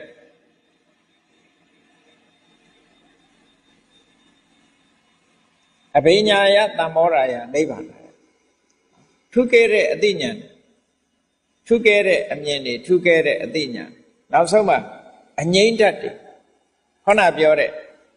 စိတ်ရဲ့ပူပန်မှုတွေကိုငြိမ့်ဖို့အတွက်ဒါတွေကဖြစ်လာနိဗ္ဗာန်ယငြိမ့်လာဖို့အတွက်ဒါတွေဖြစ်လာဆိုတော့ဘုန်းကြီးတို့တွေကမြတ်စွာဘုရားသခင်ကိုရောမြတ်ကဒီမှန်ကန်တဲ့ကျင့်စဉ်တစ်ခုကြာကြာနာနာလမ်းစဉ်ချပြပြီးတော့ပေးထားတဲ့အထက်မှာတပိတာဝကတွေတဲကလည်းလိုက်နာကျင့်သုံးသည့်အတွက်ကြောင့်အောင်မြင်အထွတ်ထိပ်ရအောင်ကြိုးကျေးဇူးတွေခံစားသွားရ အဲ့တော့ဘုန်းကြီးတို့တွေလည်းဒီလိုမနေပဲနဲ့မြတ်စွာဘုရားသခင်ကိုရမြတ်ရဲ့တရားဓမ္မတွေမိမိတို့လက်လန်းမိသည်မြတ်နှလုံးသွင်းဆင်ခြင်ကြင်ကြံကြုတ်ကုတ်အားထုတ်ကြမယ်ဆိုလို့ရှိရင်နောက်ဆုံးမှာအကျိုးကျေးဇူးတွေကိုရတယ်အခုပြောတဲ့အကျိုးကျေးဇူးတွေကိုခံစားရမှာဖြစ်တယ်ဒီလိုဆိုလို့တာအဲ့တော့ကောင်းပြီစိတ်ပူပန်မှုတွေမဖြစ်အောင်ကျင့်ဆောင်စိတ်ပူပန်မှုတွေပျောက်အောင်ပျောက်ကင်းအောင်ကျင့်ဆောင်မယ်ဆိုလို့ရှိရင်ဘာလုပ်ရမလဲခြေခံကသမ္မာဝါစာသမ္မာကမ္မန္တသမ္မာအာဇီဝဆိုရယ်ကိုချင်းသီလကိုချင်းသီလဆိုတာလူမှာတစ်ဖက်သားနဲ့စကားပြောဖို့အတွက်လှုပ်ဆောင်ဖို့အတွက်အရေးကြီးတဲ့အချက်နှစ်ခုရှိတယ်။ဘာလို့ဆိုရင်နှုတ်ရကိုယ်တဦးနဲ့တူပြောပြီဆိုရင်ပြောတယ်လုပ်တယ်ဒီနှစ်ခုဟာဆက်သွယ်မှုနဲ့ပတ်သက်လာစိတ်ထဲဖြစ်တာကိုဒီနေရာမှာမပြောဘူးအဲ့တော့နှုတ်နဲ့ထုတ်ပြောပြီဆိုတဲ့အခါမှာနှုတ်ကိုစီကံထားဖို့လိုအပ်တယ်သမ္မာဝါစာဆိုတာနှုတ်ကိုစီကံထားတာလူတွေကပြောကြတယ်ပါဇက်ဆိုတာတဲ့ထမင်းစားဖို့နဲ့စကားပြောဖို့ထားမဟုတ်ဘူးလားဆိုဟုတ်တာပေါ့နော်ပါဇက်ကဘာလောက်ထားတော့ဆိုထမင်းစားဖို့ရယ်စကားပြောဖို့ရယ်ဒီနှစ်ခုဟုတ်ပြီထမင်းစားဖို့ဆိုတဲ့အခါမှာစားကြင်ရာတွေရှောက်စားရင်ရောကျမကြီးမထိခိုက်ဘူးလားထိခိုက်တယ်ပါဇက်ကလည်းပဲပြောကြင်ရာတွေရှောက်ပြောမယ်ဆိုလို့ရှိရင်မထိခိုက်ပြီဘူးလားထိခိုက်တာဒါကြောင့်မို့စားကြင်ရာတွေစားလို့လည်းမဖြစ်ဘူးပြောကြင်ရာတွေပြောလို့လည်းမဖြစ်ဘူးစိကံထားဒီလိုဆိုအဲ့ဒီနှုတ်ကိုစိကံထားတာကိုပဲသမ္မာဝါစာလို့ခေါ်တာဘယ်လိုစိကံချက်တွေထားတော့ဆိုလိမ့်မပြောဘူးမှန်ကနာကိုပဲပြောတယ်နော်လိမ့်မပြောဘူးမှန်တာကိုပဲပြောတယ်ခုံးမတိုက်ဘူးတူနဲ့တူညင်ညွတ်အောင်ပဲပြောတယ်ဆဲရီတိုင်းထွာကျမ်းသောစကားကိုမပြောဘူးယဉ်ကျေးသိမ်မွေ့စွာပြောတယ်တရားလက်လွတ်စကားတွေကိုမပြောဘူးအကျိုးရှိတဲ့စကားကိုသာပြောမယ်ဟောဒါနှုတ်ရဲ့စိကံချက်တယ်အဲ့ဒါဆိုရင်သမ္မာဝါစာအခြေခံကောင်းပါသမ္မာကမ္မန္တဆိုတာလည်းပဲကိုယ်ဒီလက်ရောက်လုပ်တဲ့အခါမှာနော်သူများအသက်ကိုယ့်ရဲ့လုပ်ရကြောက်တစ်ဖက်သားအသက်ဆုံးရှုံးသွားတာမျိုးမဖြစ်စေရတစ်ဖက်သားပစ္စည်းဥစ္စာတွေဆုံးရှုံးသွားတာမျိုးမဖြစ်စေရတစ်ဖက်သားစိတ်ထိခိုက်သွားအောင်မလုပ်အောင်ဟောသုံးခုပဲပါဏာတိပါဒအရိဏဒါနကာမေတုမိစ္ဆာစာဟောတရားရှောင်လိုက်လို့ရှိရင်သမ္မာကမ္မန္တဖြစ်အဲ့ဒီပြောခဲ့တဲ့ဒီဝစီထုစရိုက်၄မျိုးကာယထုစရိုက်၃မျိုးပေါင်းလိုက်တော့9ခုအဲ့ဒီ9ခုနဲ့အသက်မွေးဝမ်းကြောင်းမလုပ်ဘူးဆိုလို့ရှိရင်သမ္မာအာဇီဝဒါလို့ဆိုလို့နော်အဲ့ဒါဟာမဂ္ဂင်၈ပါးဖြစ်တဲမှာအခြေခံ၃ခုရပါဒါစတင်လုပ်တဲ့အခါနံပါတ်1သီလဝိတ္တုတ္တိနှုတ်ကိုစီကံထားတယ်ကိုယ်ကိုစီကံထားနှုတ်စီကံကိုယ်စီကံတိုင်းနေ့စဉ်အသက်မွေးမှုအတွက်ဆောင်ရွက်တယ်ဟောဒါဆိုလို့ရှိရင်သီလဝိတ္တုတ္တိတမန်အားဖြင့်လုံခြုံသွားပြီယဟန်တန်ဃာတွေကြတော့ဘုန်းကြီးတွေယဟန်တွေကြတော့ဒီတဲ့ပို့ဒီတဲ့ပို့သွားလူအကြောင်းတွေအနေနဲ့ကဒီလောက်ဆိုလုံလောက်သွားနော်လုံလောက်သွားဒါကိုချင်းသီလပေါ့ခြေခံလိုက်ဘယ်ရာပဲလှုပ်ကိုယ့်ရဲ့အခြေခံဆိုတာရှိရတခုခုပေါ်မှာယက်တိပြီးတော့မှလုပ်လို့ရသီလအလုံးအတွက်အခြေခံတစ်ခုပဲပေါ့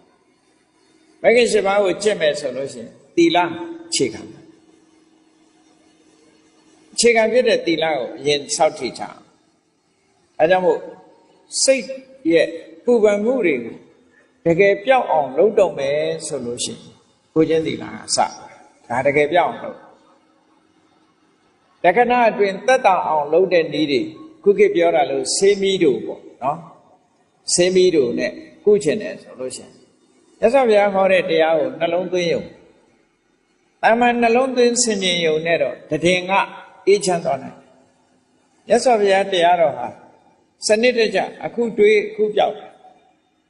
ဆိုပါတော့တောကဖြစ်နေတယ်ဒီစုံတစ်ခုဆုံးရှုံးသွားလို့တောကဖြစ်တယ်ဆွေတဲ့မျိုးတွေကနော်မိမိတို့ခင်မင်ရတဲ့ပုဂ္ဂိုလ်တူဒုက္ခရောက်လို့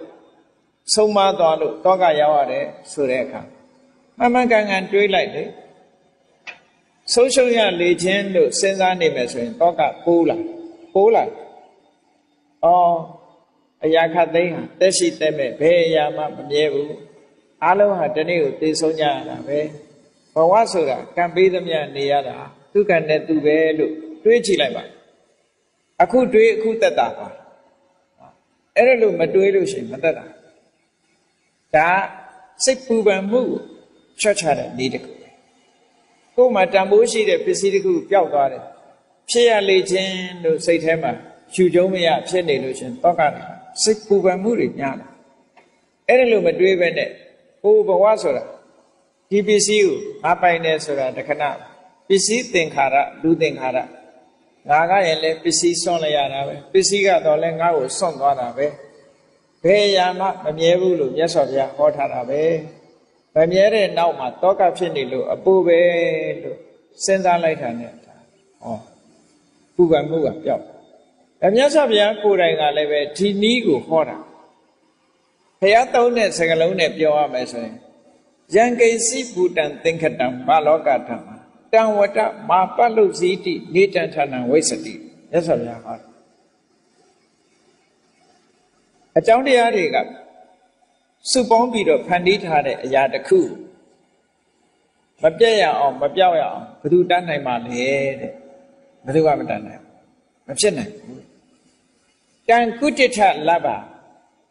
ဒီအခြေအနေမျိုးကိုငါမှဘာလုပ်နိုင်မှာလဲမတတ်နိုင်မှာဗမာတွေလည်းပြောတယ်ရှိတယ်ဗမာလိုတန်ကုတ္တထလဘဆိုဘာတတ်နိုင်မှာလဲနော်မတတ်နိုင်တာကိုမတတ်နိုင်တဲ့သဘောကိုဆင်ញင်စဉ်းစားလိုက်ရင်တောကရော့သွားတာဒီလိုဆိုလိုတာပေါ့နော်ဒါကတည်ငါအားဖြင့်ပြည်ငြိမ်းမှုအတွက်ဆိုင်ရာအကြောင်းလေးတစ်ခုနဲ့ဖြည့်ရှင်းတဲ့ဤစနစ်ကိုပြောခုနထာဝရဖြည့်ရှင်းခြင်းပြီဆိုရင်တော့သီလကစပြီးတဲ့အခါမှာသီလဝိတ္တုဖြစ်ပြီးစိတ်ဒီကိုချင်းတရားကောင်းလာပြီဆိုဒီကိုချင်းတရားကောင်းတာဘာအတွက်လဲလို့ဆိုရင်သီလဝိတ္တုဒီစိတ်တဝိတ္တုဖြစ်ဖို့အတွက်ပဲသီလဝိတ္တုမှာမရှိဘဲနဲ့စိတ်တဝိတ္တုဖြစ်ဖို့ဆိုတာအခြေအနေမပေးဘူးသီလရဲ့အခြေအနေကိုကြည့်လိုက်ကိုယ်တိုင်ကိုချင်းသီလနဲ့ပြေဝတဲ့ပုဂ္ဂိုလ်ကိုသီလကိုဆင်ញင်ကြည့်လိုက်တဲ့အခါဘာဖြစ်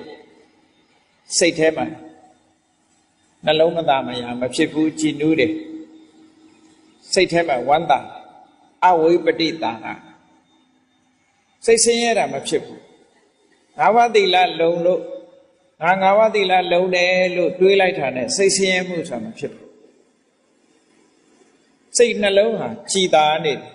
အဲ့ဒီစိတ်နှလုံးကြည်သာမှုသည်ပါမောက္ခဝမ်းမြောက်ဖို့ပဲဝမ်းမြောက်မှုဖြစ်စေ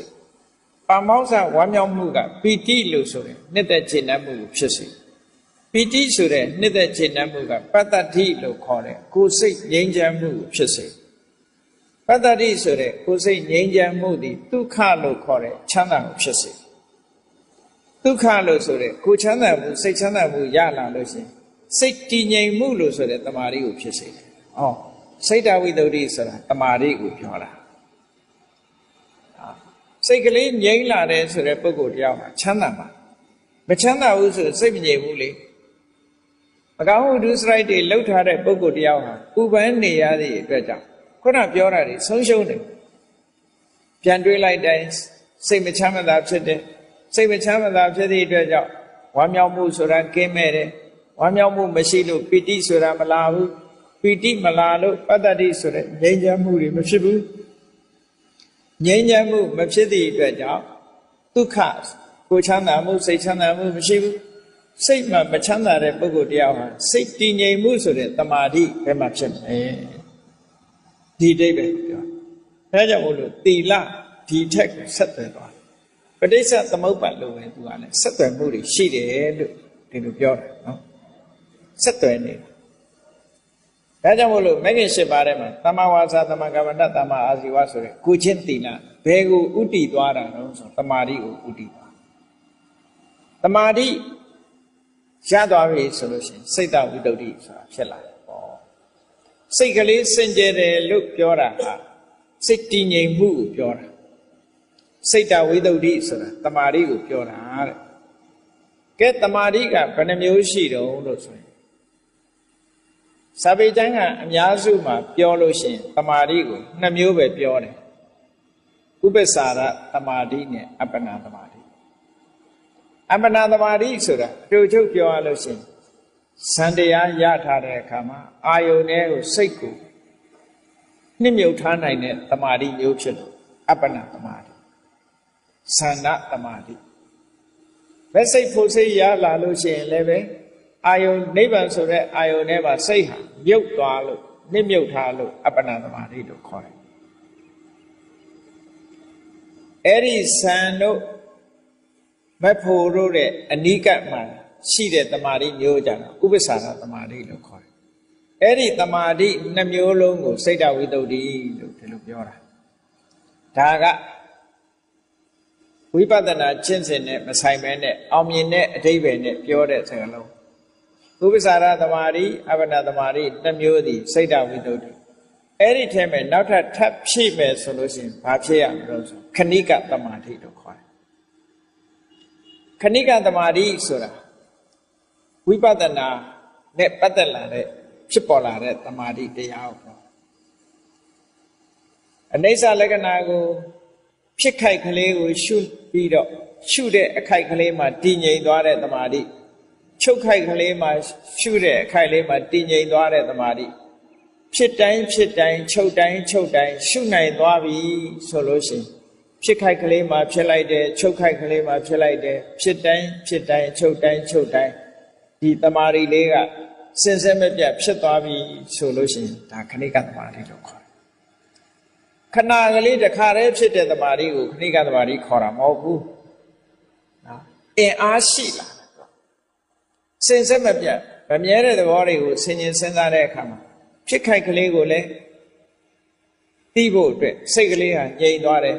ချုပ်ခိုက်ကလေးဆိုတဲ့အာယုံလေးပေါ်မှာလည်းစိတ်ကလေးကငြိမ်သွားတယ်ဖြစ်ခိုက်ချုပ်ခိုက်သိမ့်တန်းကြရေထိအောင်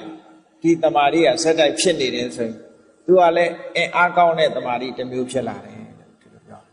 အဲ့ဒီခဏိကတမာတိနာဟိခဏိကတမာတိဝိနာဝိပဿနာနာမတံဘဝတိတဲ့ခဏိကတမာတိမပါဘဲနဲ့ဝိပဿနာမဖြစ်ဘူးဆိုတော့ခဏိကတမာတိဆိုတာဝိပဿနာတမာတိကိုပြောတာလို့ပြောရင်လည်းရတယ်နော်အပ္ပနာတမာတိဥပ္ပစာရတမာတိတို့ဆိုတာကသမထတမာတိတွေကိုပြောတာသမထကျင့်စဉ်ကရတဲ့တမာတိတွေကိုပြောအပ္ပနာတမာဥပ္ပစာရတမာတိနဲ့အပ္ပနာတမာတိကသမထကျင့်စဉ်နဲ့သက်ဆိုင်ခဏိကတမာတိဆိုတာဝိပဿနာနဲ့သက်ဆိုင်တယ်ဝိပဿနာဉာဏ်နဲ့ရှင်တွဲလာတဲ့ဒီတမာတိဒလဆက်ရှုမှတ်နိုင်လာပြီဆိုတဲ့အခါမှာသူကအင်အားတွေကောင်းလာစင်စစ်မပြတ်ဖြစ်နော်စင်စစ်မပြတ်ဖြစ်သို့တော့ဖြစ်ခိုက်ကလေးတွေမှာဖြစ်တာဖြစ်တော့ကြောင့်အလုံးစုလိုက်တဲ့အခါစင်စစ်မပြတ်ဖြစ်နေတာဖြစ်တော့ကြောင့်အင်အားရှိတဲ့တမာတိတစ်မျိုးဖြစ်လာအဲ့ဒီခဏိကတမာတိမပါဘဲနဲ့ဝိပဿနာမဖြစ်ဘူးတဲ့ဝိပဿနာဖြစ်နေရင်လည်းပဲခဏိကတမာတိနဲ့တွားနေတာလို့ဒီလိုမှအဲ့တော့ခဏိကတမာတိရရင်လည်းစိတ်တဝိတ္တုဖြစ်တယ်လို့ဒီလိုဆိုလိုတာပေါ့အဲ့တော့သီလဝိတ္တုစိတ်တဝိတ္တုဒီတစ်ခုရလာပြီဆိုတဲ့အခါကျတော့မှကိုယ့်ကိုဆင်ញင်သုံးသပ်အားကိုယ်ခန္ဓာကိုယ်ကြီးကိုဆင်ញင်သုံးသပ်တယ်ဒီအဆင့်ကိုရောက်မှာနော်ကိုယ်ခန္ဓာကိုယ်ကြီးကိုကြည့်လိုက်မယ်ဆိုလို့ရှိရင်လူတိုင်းကိုယ့်ကိုကြည့်လိုက်ကြည့်တဲ့အခါရုပ်ခန္ဓာကိုယ်ကြီးရှိတယ်မဟာဘုတ်၄ပါးနဲ့တည်ဆောက်ထားတဲ့ရုပ်ခန္ဓာကိုယ်မဟာဘုတ်၄ပါးနဲ့တည်ဆောက်ထားတဲ့ရုပ်ခန္ဓာကိုယ်ကြီးမဟာဘုတ်၄ပါးဆိုတာသဘာဝကိုပြောမယ်ဆိုလို့ရှိရင်နော်ပထဝီဆိုတာမာသဘောပြောသဘောလို့သဘာဝနဲ့ပြောကြတယ်ဒီဆိုအာဘောဆိုတာယူစည်းတဲ့သဘောဖွဲ့စည်းတဲ့သဘောသဘာဝနဲ့ပြောရင်ဒီဇောဆိုတာပူတဲ့သဘောအေးတဲ့သဘော ဝါယောဆိုတာလှုပ်ရှားတဲ့သဘောတွန်းကန်တဲ့သဘောလို့ဒါကသဘာဝနဲ့ပြောတာတခါတရံကြတော့အရှိနဲ့ပြောလို့လည်းရမြတ်စွာဘုရားထိုသုတ်တန်နေမှာဟောတဲ့အခါကျဒီခန္ဓာကိုယ်ကြီးဟာမဟာဘုတ်၄ပါးနဲ့တည်ဆောက်ထားတယ်လို့ဆိုတဲ့စကားအရာအရှိနဲ့ပြောလို့ရှိရင်ကိုယ့်ကိုစဉ်းစားကြည့်ကိုယ်ခန္ဓာကိုယ်မှာဘာတွေရှိတော့ဆိုအယိုးတွေရှိတယ်အယိုးတွေနဲ့တည်ဆောက်ထားတာဟုတ်တယ်ခန္ဓာကိုယ်ရဲ့ဒီ skeleton ကြီးပေါ့ frame ကြီးကအယိုးတွေဥခေါင်းကနေစပြီးတော့ခြေပြားထိချိအယိုးအလုံးမြင်မှုလိုက်မယ်အယိုးစုကြီးတွေနော်ကိုယ့်ကိုယ်လည်းအဲ့ဒါကြည့်ပေးပေါ့အယိုးစုကြီးအဲ့ဒီလိုအတုံးအခဲတွေအဲ့ဒီအယိုးစုကြီးပေါ်မှာအသားတွေကြွက်သားတွေနော်ဒီနှလုံးတို့ကြောက်ကတ်တို့အသေးတို့ဥသိဥမတို့ဆိုတဲ့ဒီအတုံးအခဲတွေဒါတွေကတစုဒါတွေကိုပထဝီလို့ခေါ်တာပဲဓာတ်ကြီးတွေပါနဲ့တိဆောက်တာနောက်ဒီထဲမှာအရည်တွေရှိတယ်ဟုတ်လားမျက်ရည်ရှိတယ်သွေးတွေရှိတယ်ဟောအရည်သဘောတွေဒါကိုအာဘောလို့ခေါ်တာပဲနောက်ပူတဲ့သဘောအေးတဲ့သဘောအပူတွေအေးတွေခန္ဓာကိုယ်မှာကိုယ်မွေ့တွေရှိတယ်အစာတွေကျဉ်ညက်သွားလောက်အောင်ပူတဲ့အပူရှိတယ်ခန္ဓာကိုယ်ကြီးတဖြည်းဖြည်းရင့်လာအောင်အိုးလာအောင်ပူတဲ့အပူတွေရှိတယ်အဲ့ဒီအပူတွေမှန်သမျှကိုတေဇောလို့ခေါ်တယ်နေ့စဉ်နဲ့များအသက်ရှူသွင်းထုတ်နေတဲ့လေတွေရှိတယ်တခြားလေတွေလည်းရှိတယ်အဲ့ဒီခန္ဓာကိုယ်ထဲမှာရှိတဲ့လေတွေအားလုံးဝါယောလို့ခေါ်တယ်ပေါင်းလိုက်တဲ့အခါကျမြတ်စွာဘုရားကသာတုမဟာဘူတိကောအယံကာယောတဲ့ဒီခန္ဓာကိုယ်ကြီးဟာဓာတ်ကြီးလေးပါးနဲ့တိဆောက်ထားတာလို့ဆိုတာဒါပြောတာကိုယ့်ကိုဆင်ញင်စဉ်းစားကြည့်လို့ရှိရင်အဲ့ဒီခန္ဓာကိုယ်ကြီးဟာဓာတ်ကြီးလေးပါးနဲ့တိဆောက်ထားတာဒီဓာတ်ကြီးလေးပါးနဲ့တိဆောက်ထားတဲ့ခန္ဓာကိုယ်ကြီးကိုတာမန်ပုထုဇဉ်ပုဂ္ဂိုလ်တွေအနေနဲ့ကြည့်လိုက်မယ်ဆိုရင်တာမန်အနေနဲ့ကရင်ကြည့်ကြည့်မိခင်ရဲ့ဝမ်းထဲမှာကလလရေကြီးဆိုတာလေးကစအင်မတန်မှသေးငယ်တဲ့အဆက်အပြောက်ကလေးတဲမှာသတိတီးပြီးတော့စကလလရေကြီးကနေပြီးတော့နော်အမြုပ်ကနေပြီးတော့သားတစ်ကနေပြီးတော့အမအဖုလုံးပြီးတော့မှခက်မှ၅ပြားဆိုတဖြည်းဖြည်းပုံတရံပေါ်လာဆိုလိုတာကခန္ဓာကိုယ်ကြီးဖြစ်ပေါ်နေတာကိုလည်းပဲလူတွေသိကြဆရာဝန်တွေဆိုရင်တော့ပိုသိတာပေါ့နော်လက်တွေ့သင်ကြားနေရတဲ့အခါမှာပိုသိတမန်ပုဂ္ဂိုလ်တွေလည်းပဲအမှတ်တမဲ့နေရင်သာမသိတာပါသူရဲ့ခန္ဓာကိုယ်ကြီးဟာရုပ်ခန္ဓာကိုယ်ကြီးကကြည့်သေးသေးလေးကနေပြီးတော့တဖြည်းဖြည်းကြီးလာတဖြည်းဖြည်းကြီးလာစတင်ဖြစ်လာတာကိုအာစယလို့ခေါ်တယ်အာစယအပစယပါစယဆက်လက်ပြီးတော့ဖြစ်တယ်ဝေးဖွားလာတဲ့နောက်ကြလဲကြည့်ဝေးလာတော့ကသေးသေးလေးရဲ့သမင်းမုံကသေးစားတွေစားပြီးတော့ကြီးလာလိုက်တာဟောဒါယုတ်ခန္ဓာကိုယ်ကြီးရဲ့သဘော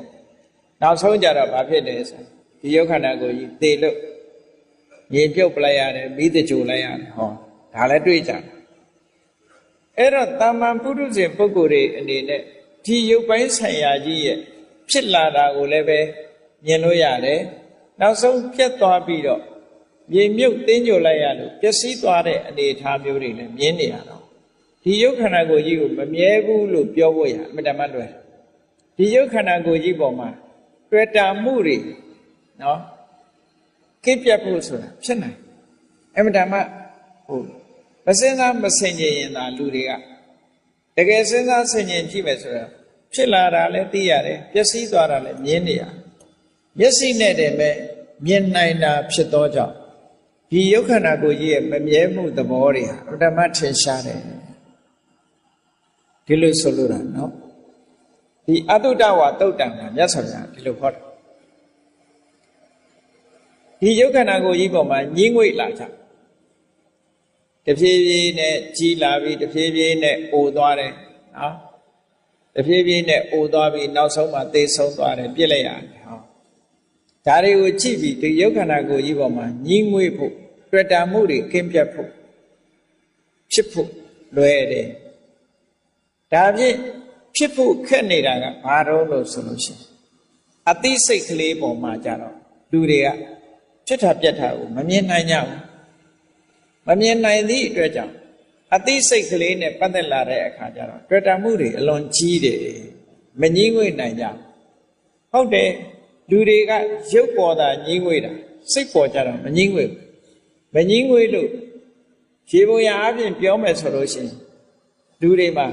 သေသွားလို့ရှိရင်ဒီဝိညာဉ်ကောင်လေးအသိစိတ်လေးတို့ဟာမျိုးဝိညာဉ်ကောင်လေးဟာဒီခန္ဓာကိုယ်တွေကထွက်သွားပြီးတော့နောက်ဘဝဝင်စားတယ်လို့တောင်ယူဆကြတယ်လေသာဝရမြဲတဲ့အရာလို့ဒီလိုထင်ကြတာဒါအများထင်တာကိုမြတ်စွာဘုရားပြောအဲ့ဒီစိတ်လေးပေါ်မှာညီးငွေ့တာကိုမညီးငွေ့နိုင်ကြဘူးတဲ့တတ္တဝါတွေဟာတွေ့တာမှုတွေအားချီးကြတယ်လူတွေကကိုယ်စိတ်ကိုပြောကြတယ်ငါစိတ်နော်ဒီလိုတွေ့တာမှုတွေအားကြည့်ပြီးတော့စိတ်လေးကအိုသွားတာလည်းမရှိဘူးနော်စိတ်လေးမှာ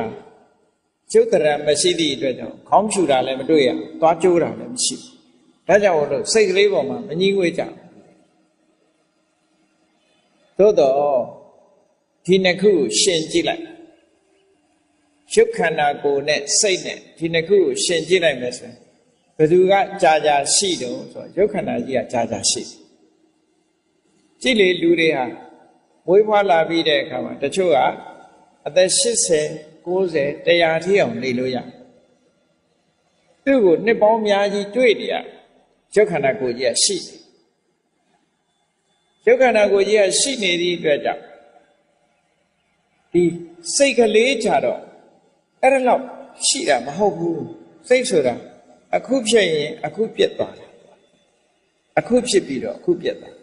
အဲ့တော့မြတ်စွာဘုရားကပြောတယ်ရုပ်ခန္ဓာကိုယ်ကြီးပေါ်မှာတွေ့တာရင်တွေ့တာမယ်ဆိုရင်တော်သေးတယ်တဲ့ဘာဖြစ်လို့လဲဆိုတော့ရုပ်ခန္ဓာကိုယ်ကြီးက10နှစ်အနှစ်20အနှစ်30အနှစ်40အနှစ်50 60 100တွေ့နေရတယ်စိတ်ကလေးကြတော့အဲ့ဒါလောက်တောင်တွေ့တာမဟုတ်ဘူးတဲ့အခုဖြစ်ပြီးအခုပြတ်သွားနေ့အခါမှာဖြစ်တဲ့စိတ်ကညပါမလားဘူးညဖြစ်တဲ့စိတ်ကနေပါမလားနော်ဘာနဲ့ဥပမာတူတော့ဆိုရင်စိတ်ဟာမြောက်နဲ့အလားတရံတူတယ်မြောက်ဆိုတဲ့ကောင်ကတစ်ပင်ပေါ်မှာရောက်လို့ရှိရင်အငြိမ်မနေဘူးဒီတစ်ကိုင်းလှမ်းကိုင်းလိုက်ဟိုတစ်ကိုင်းဆွဲလိုက်ဒီတစ်ကိုင်းလွတ်လိုက်နဲ့တစ်ကိုင်းတစ်ခုလွတ်လိုက်နောက်တစ်ကိုင်းတစ်ခုဆွဲကိုင်းလိုက်နဲ့ဒီလိုတနေ့ကိုရောက်ရခတ်နေတဲ့သရဝါတကောင်အဲ့ဒါမျိုးလိုပဲစိတ်ဟာလည်းပဲဒီတိုင်းပဲတဲ့ဒီအာယုံတစ်ခုကိုလှမ်းကိုင်းလိုက်နောက်အာယုံတစ်ခုကိုပြောင်းလိုက်ဒီအာယုံတစ်ခုကိုလွတ်လိုက်နောက်အာယုံတစ်ခုကိုပြောင်းလိုက်တဲ့မြင်တဲ့အာယုံနောက်လိုက်လိုက်ကြားတဲ့အာယုံနောက်လိုက်လိုက်အနံ့ရတဲ့အာယုံနောက်လိုက်လိုက်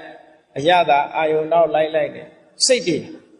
အမျိုးမျိုးပြောင်းလဲပြီးတော့အခုတစ်မျိုးအခုတစ်မျိုးဖြစ်နေတဲ့စိတ်တွေတဲ့အဲ့ဒီသဘောကိုကြည့်မယ်ဆိုလို့ရှိရင်စိတ်ဟာဘယ်လိုမှဒီကြာရှည်တဲ့အရာမဟုတ်သည့်အတွက်ကြောင့်စိတ်ကိုငါရဲ့အတ္တသာဝရလို့မဆွဲလန်းသင့်ဘူးတဲ့ဒီအချက်ကိုကြည့်မယ်ဆိုလို့ရှိရင်လုံးဝကိုဆွဲလန်းနိုင်တဲ့အရာမဟုတ်ဘူးလို့ဒီလိုဆင်ញင်သုံးသပ်မှုပြောတာအဲ့ဒါလို့ရှင်းရှင်းလင်းလင်းကြီးမြင်လာအောင်မြတ်စွာဘုရားကဘာကိုနှလုံးသွင်းရမလဲစိတ်နဲ့ယုံနဲ့ကွဲကွဲပြားပြားသိလာပြီးတဲ့နောက်မှာအကြောင်းတရားတွေကိုဆင်ញင်သုံးသပ်ပေးဖို့ပဋိစ္စသမုပ္ပါဒ်ကိုမြတ်စွာဘုရားဆင်ញင်သုံးသပ်ပါတဲ့ဒါကဝိပဿနာကျင့်စဉ်တစ်ခုကိုကျင့်တဲ့အခါမှာသီလဝိသုဒ္ဓိစိတ်တဝိသုဒ္ဓိပြီးတဲ့အခါမှာယုံနဲ့နံကွဲတာကနာမရူပပရိစ္ဆေဒဒိဋ္ဌိဝိသုဒ္ဓိလို့ခေါ်တယ်ဒိဋ္ဌိဝိသုဒ္ဓိပြီးတဲ့အခါအကြောင်းတရားအကျိုးတရားကိုဆင်ញင်နိုင်တဲ့အကြောင်းတရားတွေကိုသိနိုင်တဲ့ပစ္စယပရိက္ခအဲ့ဒီညာရလာမှကင်္ခာဝိတရဏဝိသုဒ္ဓိလို့ဆိုတဲ့တန်တရားတွေကိုကင်းရှင်းသွားစေနိုင်တဲ့စင်ကြယ်မှုမျိုးရလာတယ်အဲ့ဒါကိုရဖို့ရအတွက်ပဋိစ္စသမုပ္ပါဒ်ကိုဆင်ញင်စဉ်းစားပါတဲ့ကဲပဋိစ္စသမုပ္ပါဒ်ကိုဆင်ញင်စဉ်းစားတယ်ဆိုပဋိစ္စသမုပ္ပါဒ်ဆိုတာခက်တယ်တပည့်တော်တို့ဆင်ញင်စဉ်းစားဖို့အမှန်တမ်းခက်တယ်ဆိုလို့ရှိရင်ပဋိစ္စသမုပ္ပါဒ်ကိုအလွယ်တကူသဘောပေါက်နိုင်တဲ့နည်းလေးနဲ့ မြတ်စွာဘုရားဟောထားတာရှိတယ်အကြောင်း၄ကြောင်းကိုအရင်မှတ်ရနော်ဣမတမိန်တတိဣရံဟောတိနံပါတ်1ကဒီအကြောင်းတရားရှိလို့ဒီအကျိုးတရားရှိဒါရှိလို့ဒါရှိတယ်ပေါ့အမှန်ပြန်မယ်ဆိုရင်ဒါရှိနေဒါရှိကဲစဉ်းစားကြည့်တစ်ပင်ရှိနေလို့ရှိရင်တစ်ပင်ရိပ်ဆိုတာရှိတစ်ပင်ကိုခုတ်ပြလိုက်ရင်တစ်ပင်ရိပ်ဟာရှိပါအောင်မရှိဘူးတစ်ပင်ရှိနေတစ်ပင်ရိပ်ရှိအခုကြည့်လျှက်စစ်မီးရှိနေတဲ့များကလည်းမလို့အလင်းရောင်ရှိလျှက်စစ်မီးမရှိတော့ဘူးဆိုရင်အလင်းရောင်လည်းမရှိတော့ဒါရှိလို့ဒါရှိတယ်ဆိုတာကြည့်အကြောင်းပေါ်မှာယက်တည်နေရပုံကိုစဉ်းစားကြည့်ပါဘုန်းကြီးတို့တရားနာပရိသတ်တွေအခုလိုငြိမ်ငြိမ်နဲ့ထိုင်းနေနိုင်တာဘာဖြစ်လို့လဲအောက်ကချမ်းရှိလို့ချမ်းရှိဘူးဆိုရင်အောက်ငင်မြေမှာထိုင်းနေလို့မှမရလေဒါရှိလို့ဒါရှိတယ်ဆိုတဲ့သဘောဟာဒါပရိစ္ဆေသမုပ္ပါဒ်ကိုတို့ချုပ်ပြောတယ်အကြောင်းတရားရှိနေသည့်အတွက်ကြောင့်အကျိုးတရားရှိဣမတ္တဥပ္ပါဒာဣဒံဥပ္ပစ္စတိဒီအကြောင်းတရားဖြစ်ပေါ်နေခြင်းကြောင့်ဒီအကျိုးတရားဖြစ်ပေါ်နေဆိုပါစို့တရားစစ်မီးရှိနေခြင်းကြောင့်အလင်းရောင်ဟာဖြစ်ပေါ်နေတရားစစ်မီးဖြစ်လာခြင်းကြောင့်အလင်းရောင်ဟာဖြစ်ပေါ်နေတယ်ဣမတ္တမိန်အတ္တိဣဒံတာဟောတိဒါမရှိတော့ရင်ဟိုဟာလည်းမရှိတော့တရားစစ်မီးမရှိတော့ရင်အလင်းဆိုတာမရှိတော့နေမရှိတော့ရင်အလင်းဆိုတာမရှိတော့ဟောဒီလိုဆိုလို့ဣမတ္တနေရောဓဣဒံနေရုစတိဒါချုပ်သွားလို့ရှိရင်ဟိုဟာလည်းချုပ်ဟောတရားစစ်မီးပြတ်တောက်သွားတယ်ဆိုရင်အလင်းရောင်မှာပြတ်တောက်သွားတယ်ဒီသဘောကိုပြောတာနော်အကြောင်းနဲ့အကျိုးဆိုတာတစ်ခုနဲ့တစ်ခုဆက်ဆက်ပြီးတော့မိတွဲနေရတဲ့သဘောကိုပြောပြပရိစ္ဆေသမုပ္ပါဒ်ဆိုတာချင်းညို့အားဒါပဲဒီအကြောင်း၄ခုနဲ့ပြောတာနော်အဲ့တော့ကိုယ့်ကိုယ်ဆင်ញင်စဉ်းစားကြည့်ဖို့ပရိစ္ဆေသမုပ္ပါဒ်နဲ့ဆင်ញင်စဉ်းစားကြည့်ဖို့မြတ်စွာဘုရားဒီလိုဟောတာပရိစ္ဆေသမုပ္ပါဒ်အပြည့်စုံအလုံးကိုသိနေကြတာအဝိဇ္ဇာပစ္စယသင်္ခါရသင်္ခါရပစ္စယဝိညာဏအဖြစ်ဘက်ကအချုပ်ဘက်ကကြည့်တဲ့အခါကျတော့အဝိဇ္ဇာခြုံငိမ့်သွားလို့ရှိရင်သင်္ခါရခြုံငိမ့်သွားတယ်ဆိုချုပ်ဘက်ကနေပြောတာဒါရှိလို့ဒါဖြစ်လို့ဟိုဟာဖြစ်ရတယ်ဆိုတာအဖြစ်ဘက်ကဒါမရှိတော့ရင်ဟိုဟာမရှိတော့ဘူးဆိုတာချုပ်ပဲနော်ကဲပရိစ္ဆေသမုပ္ပါဒ်ကိုအရာစကားနဲ့နားလည်အောင်ရှုမြင်သုံးသပ်တတ်ဖို့ပြောရမယ်ဆိုလို့ရှိရင်အဝိဇ္ဇာဆိုတာဘာလဲလို့ဆိုစားလို့ပြီးလို့ပြောနေရင်ခက်နေမစိုးတော့မခက်အောင်ဘယ်လိုပြောမလဲဆိုလုံးတဲ့နာနဲ့မလုံးတဲ့နာမသိတာအဝိဇ္ဇာနော်ဘဝမှာကိုယ့်ကိုယ်များလုံးတဲ့နာကိုလုံးတဲ့တယ်လို့မလုံးတဲ့နာကိုမလုံးတဲ့ဘူးလို့ဒီလိုသိတယ်လို့မအောင်မိတ်တယ်နော်လုံးတဲ့နာနဲ့မလုံးတဲ့နာကိုမသိဘူးမသိသည့်အတွက်ကြောင့်မလုံးတဲ့နာကိုလုံးတဲ့တယ်လို့ထင်တယ်လုံးတဲ့နာကြတော့မလုံးတဲ့ဘူးလို့ထင်တယ်ထင်သည့်အတွက်ကြောင့်လုံးတဲ့နာကိုမလုံးခဲနေတယ်မလုံးတဲ့နာကြတော့လုံးပြီးတယ်ဆိုတာဖြစ်တယ်ပေါ့အဲ့ဒါဟာဘာလို့ဆိုရင်အဝိဇ္ဇာစားလို့ပြောမယ်ဆိုရင်အမှန်တရား၄ခုကိုမသိတာအဝိဇ္ဇာဒုက္ခကိုမသိဘူး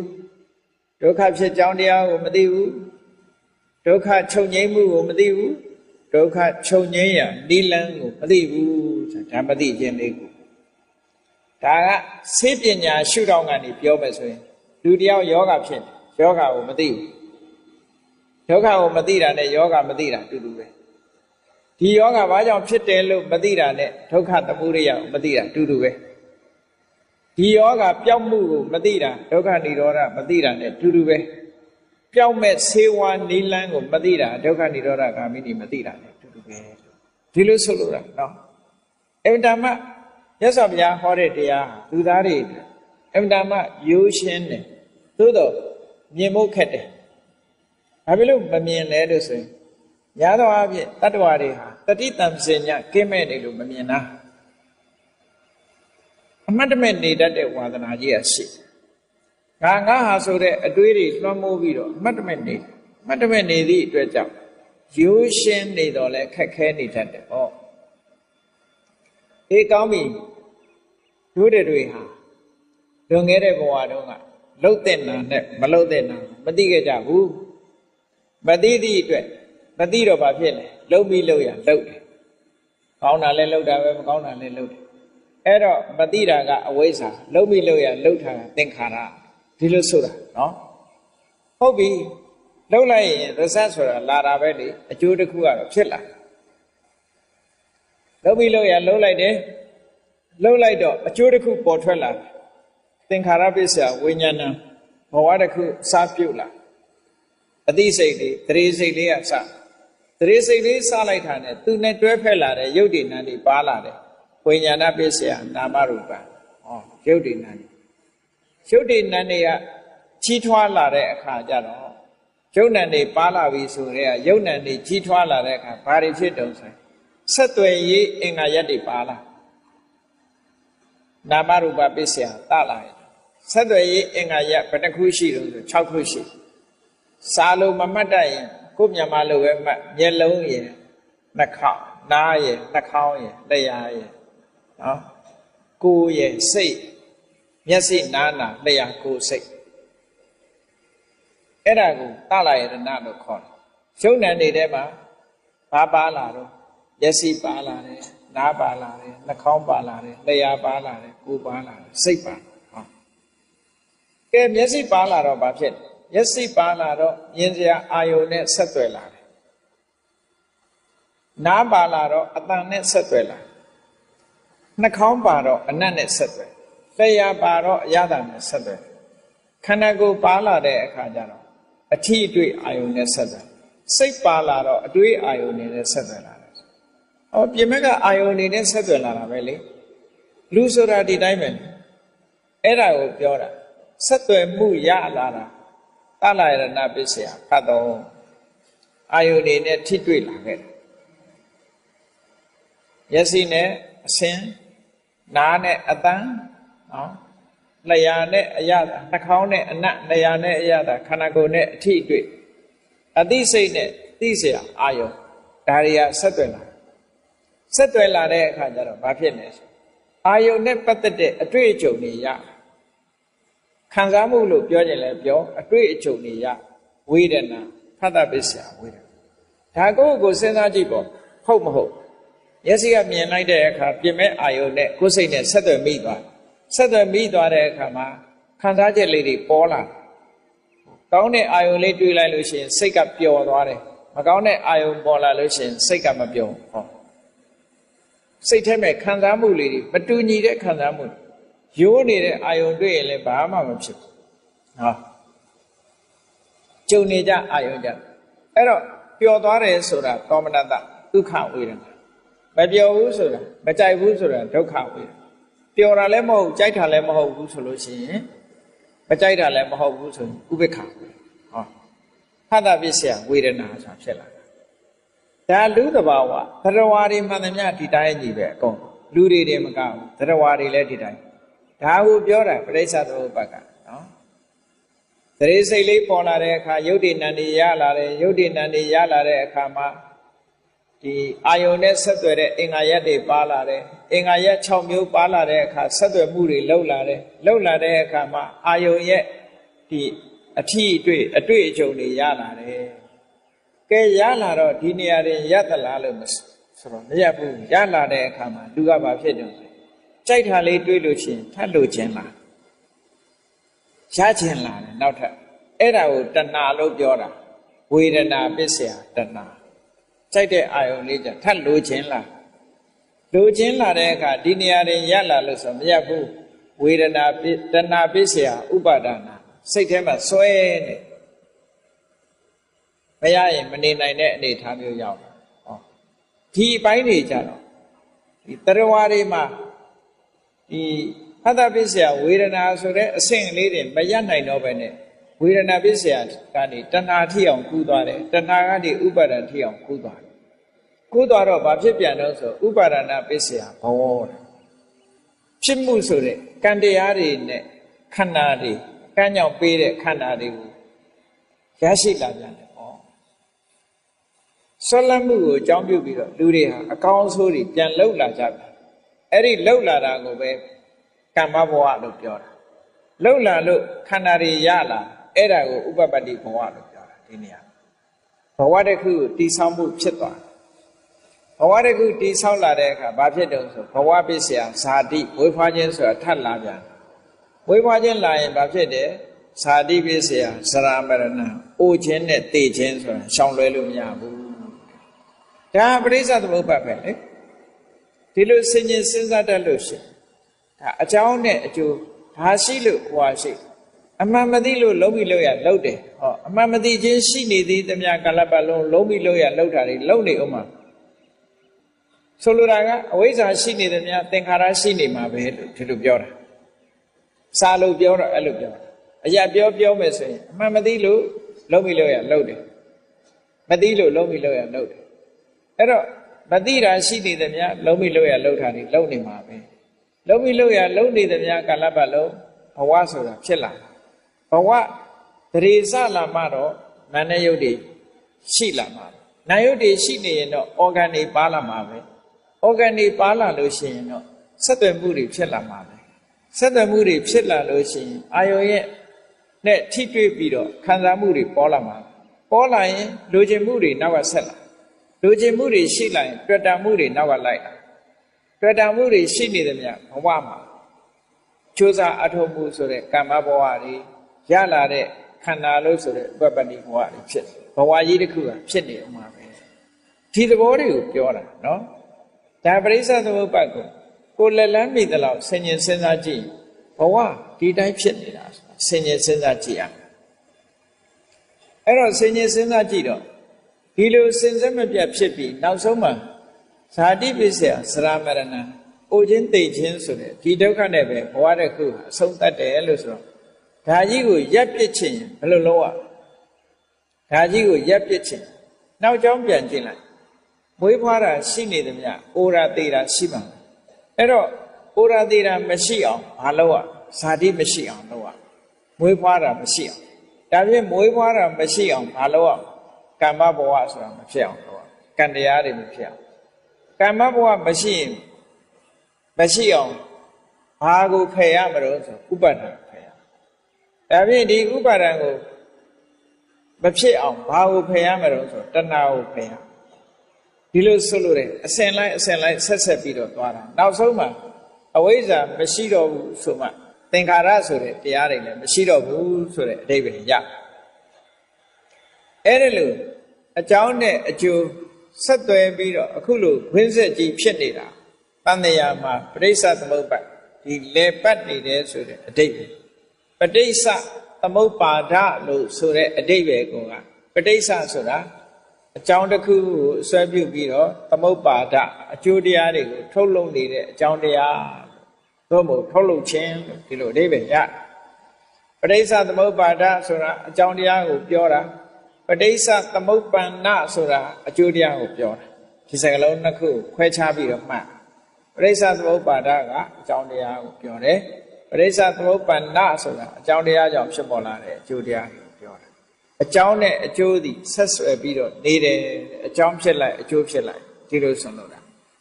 ဒါကလည်းပဲအမတ္တမထင်ရှားတာပေါ့လူတွေပဲကြည့်ပါအောင်နော်အမေဖြစ်လိုက်သမီးဖြစ်လိုက်မရှိဘူးလားနော်သမီးဖြစ်လိုက်အမေဖြစ်လိုက်ပဲလေကို့အမေကိုကြည့်ရင်ကိုကသမီးပဲပေါ့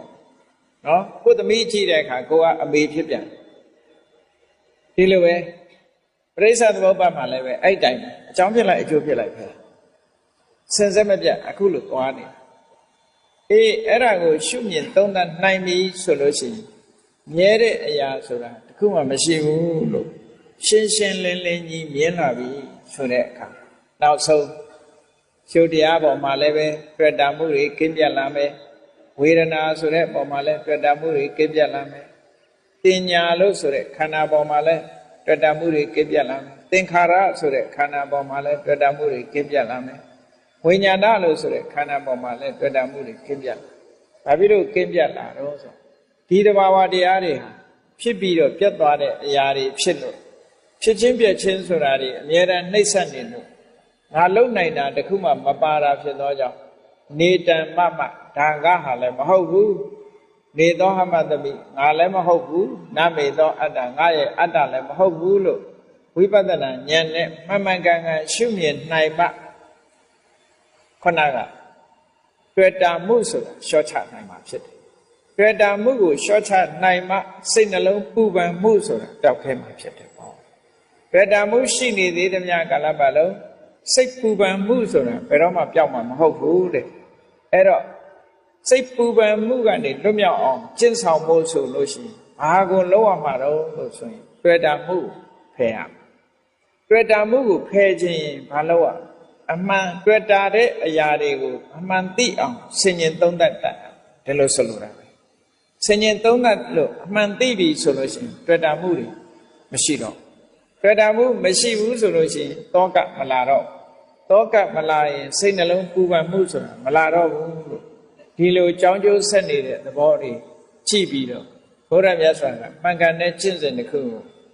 ဟောကြားညွှန်ပြတာဖြစ်ပါတယ်။တန်ရုပ်ပါဠိတော်မှာလာတဲ့အတုတဝါတော့ကြည့်မယ်ဆိုလို့ရှိရင်မြတ်စွာဘုရားဒီအတိုင်းညွှန်ကြားဆုံးမထားတာဖြစ်လို့ဘုန်းကြီးတို့တွေဒီလမ်းကလွဲပြီးတော့စိတ်ပူပန်မှုတွေကိုကြောက်ကင်းအောင်လုပ်နိုင်တဲ့နီလန်းဆိုတာတခြားမှမရှိဘူးဒီလမ်းတစ်လမ်းပဲရှိတယ်။ဒါကြောင့်မို့စိတ်အေးချမ်းသာစွာနှလုံးစိတ်ဝမ်းအေးချမ်းစွာနေခြင်းပြီဆိုလို့ရှိရင်တော့စိတ်ပူပန်မှုကိုဖြစ်စေတတ်တဲ့တဏှာကိုလျှော့ချရမှာဖြစ်ပါတယ်တဏှာကိုလျှော့ချဖို့အတွက်အမှန်အကန်သိဖို့တွေ့တာမှုမဖြစ်လာအောင်အမှန်ကန်သိဖို့ဝိပဿနာဉာဏ်ဖြစ်အောင်ကြိုးစားကြရမှာဖြစ်ပါတယ်ဒီနည်းတိုင်ကြင်ကြံကြိုးကုပ်အားထုတ်ခြင်းဖြင့်သာလေစိတ်နှလုံးပူပန်မှုတွေကိုမဖြစ်အောင်ကျင့်ဆောင်နိုင်ကြမှာဖြစ်တယ်လို့ကိုယ်စီသဘောကျပြီးတော့စိတ်နှလုံးပူပန်မှုကင်းအောင်ကျင့်ကြံကြိုးကုပ်အားထုတ်တော်မူနိုင်ကြပါစေကုန်သတည်းမေတ္တာပို့ရအောင်တတ္တဝါများစွာဘေးရန်ကွာချမ်းသာကြပါစေတတ္တဝါများစွာဘေးရန်ကွာချမ်းသာကြပါစေမေတ္တာရေချမ်း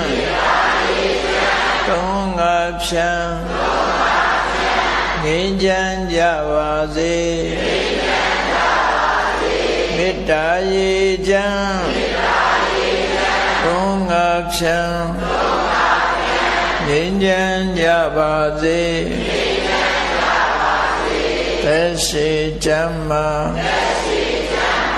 စိတ်ချမ်းသာလူရဆန္ဒပြည့်ပါစေသက်ရှိချမ်းသာစိတ်ချမ်းသာလူရဆန္ဒပြည့်ပါစေ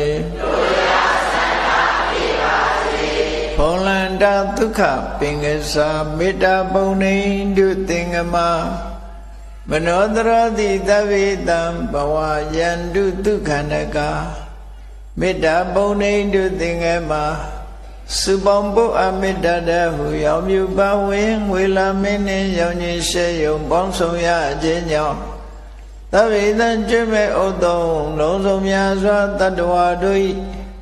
မနောတရတိမြင်မြဖြူစင်အေးကြည်လင်းသည့်ရေစင်ပြည့်တင်းစိတ်နှလုံးတည်ဟုသောရေအိုင်ကြီးအတွင်၌ဒုက္ခပင်အစာစင်ထာဝရအေးမြကျင်သာတာယာပွင့်လန်းချမ်းသာဒုက္ခတည်ဟုသောကုမုဒ္ဒရာဇာဗန်တို့သည်ဖုံးလန္တာဝန္တာရွှေမြူဝမုံလူလျက်ကြည်နူးဝဲကြုံဖူးပွင့်ကြကုန်သည်ဖြစ်၍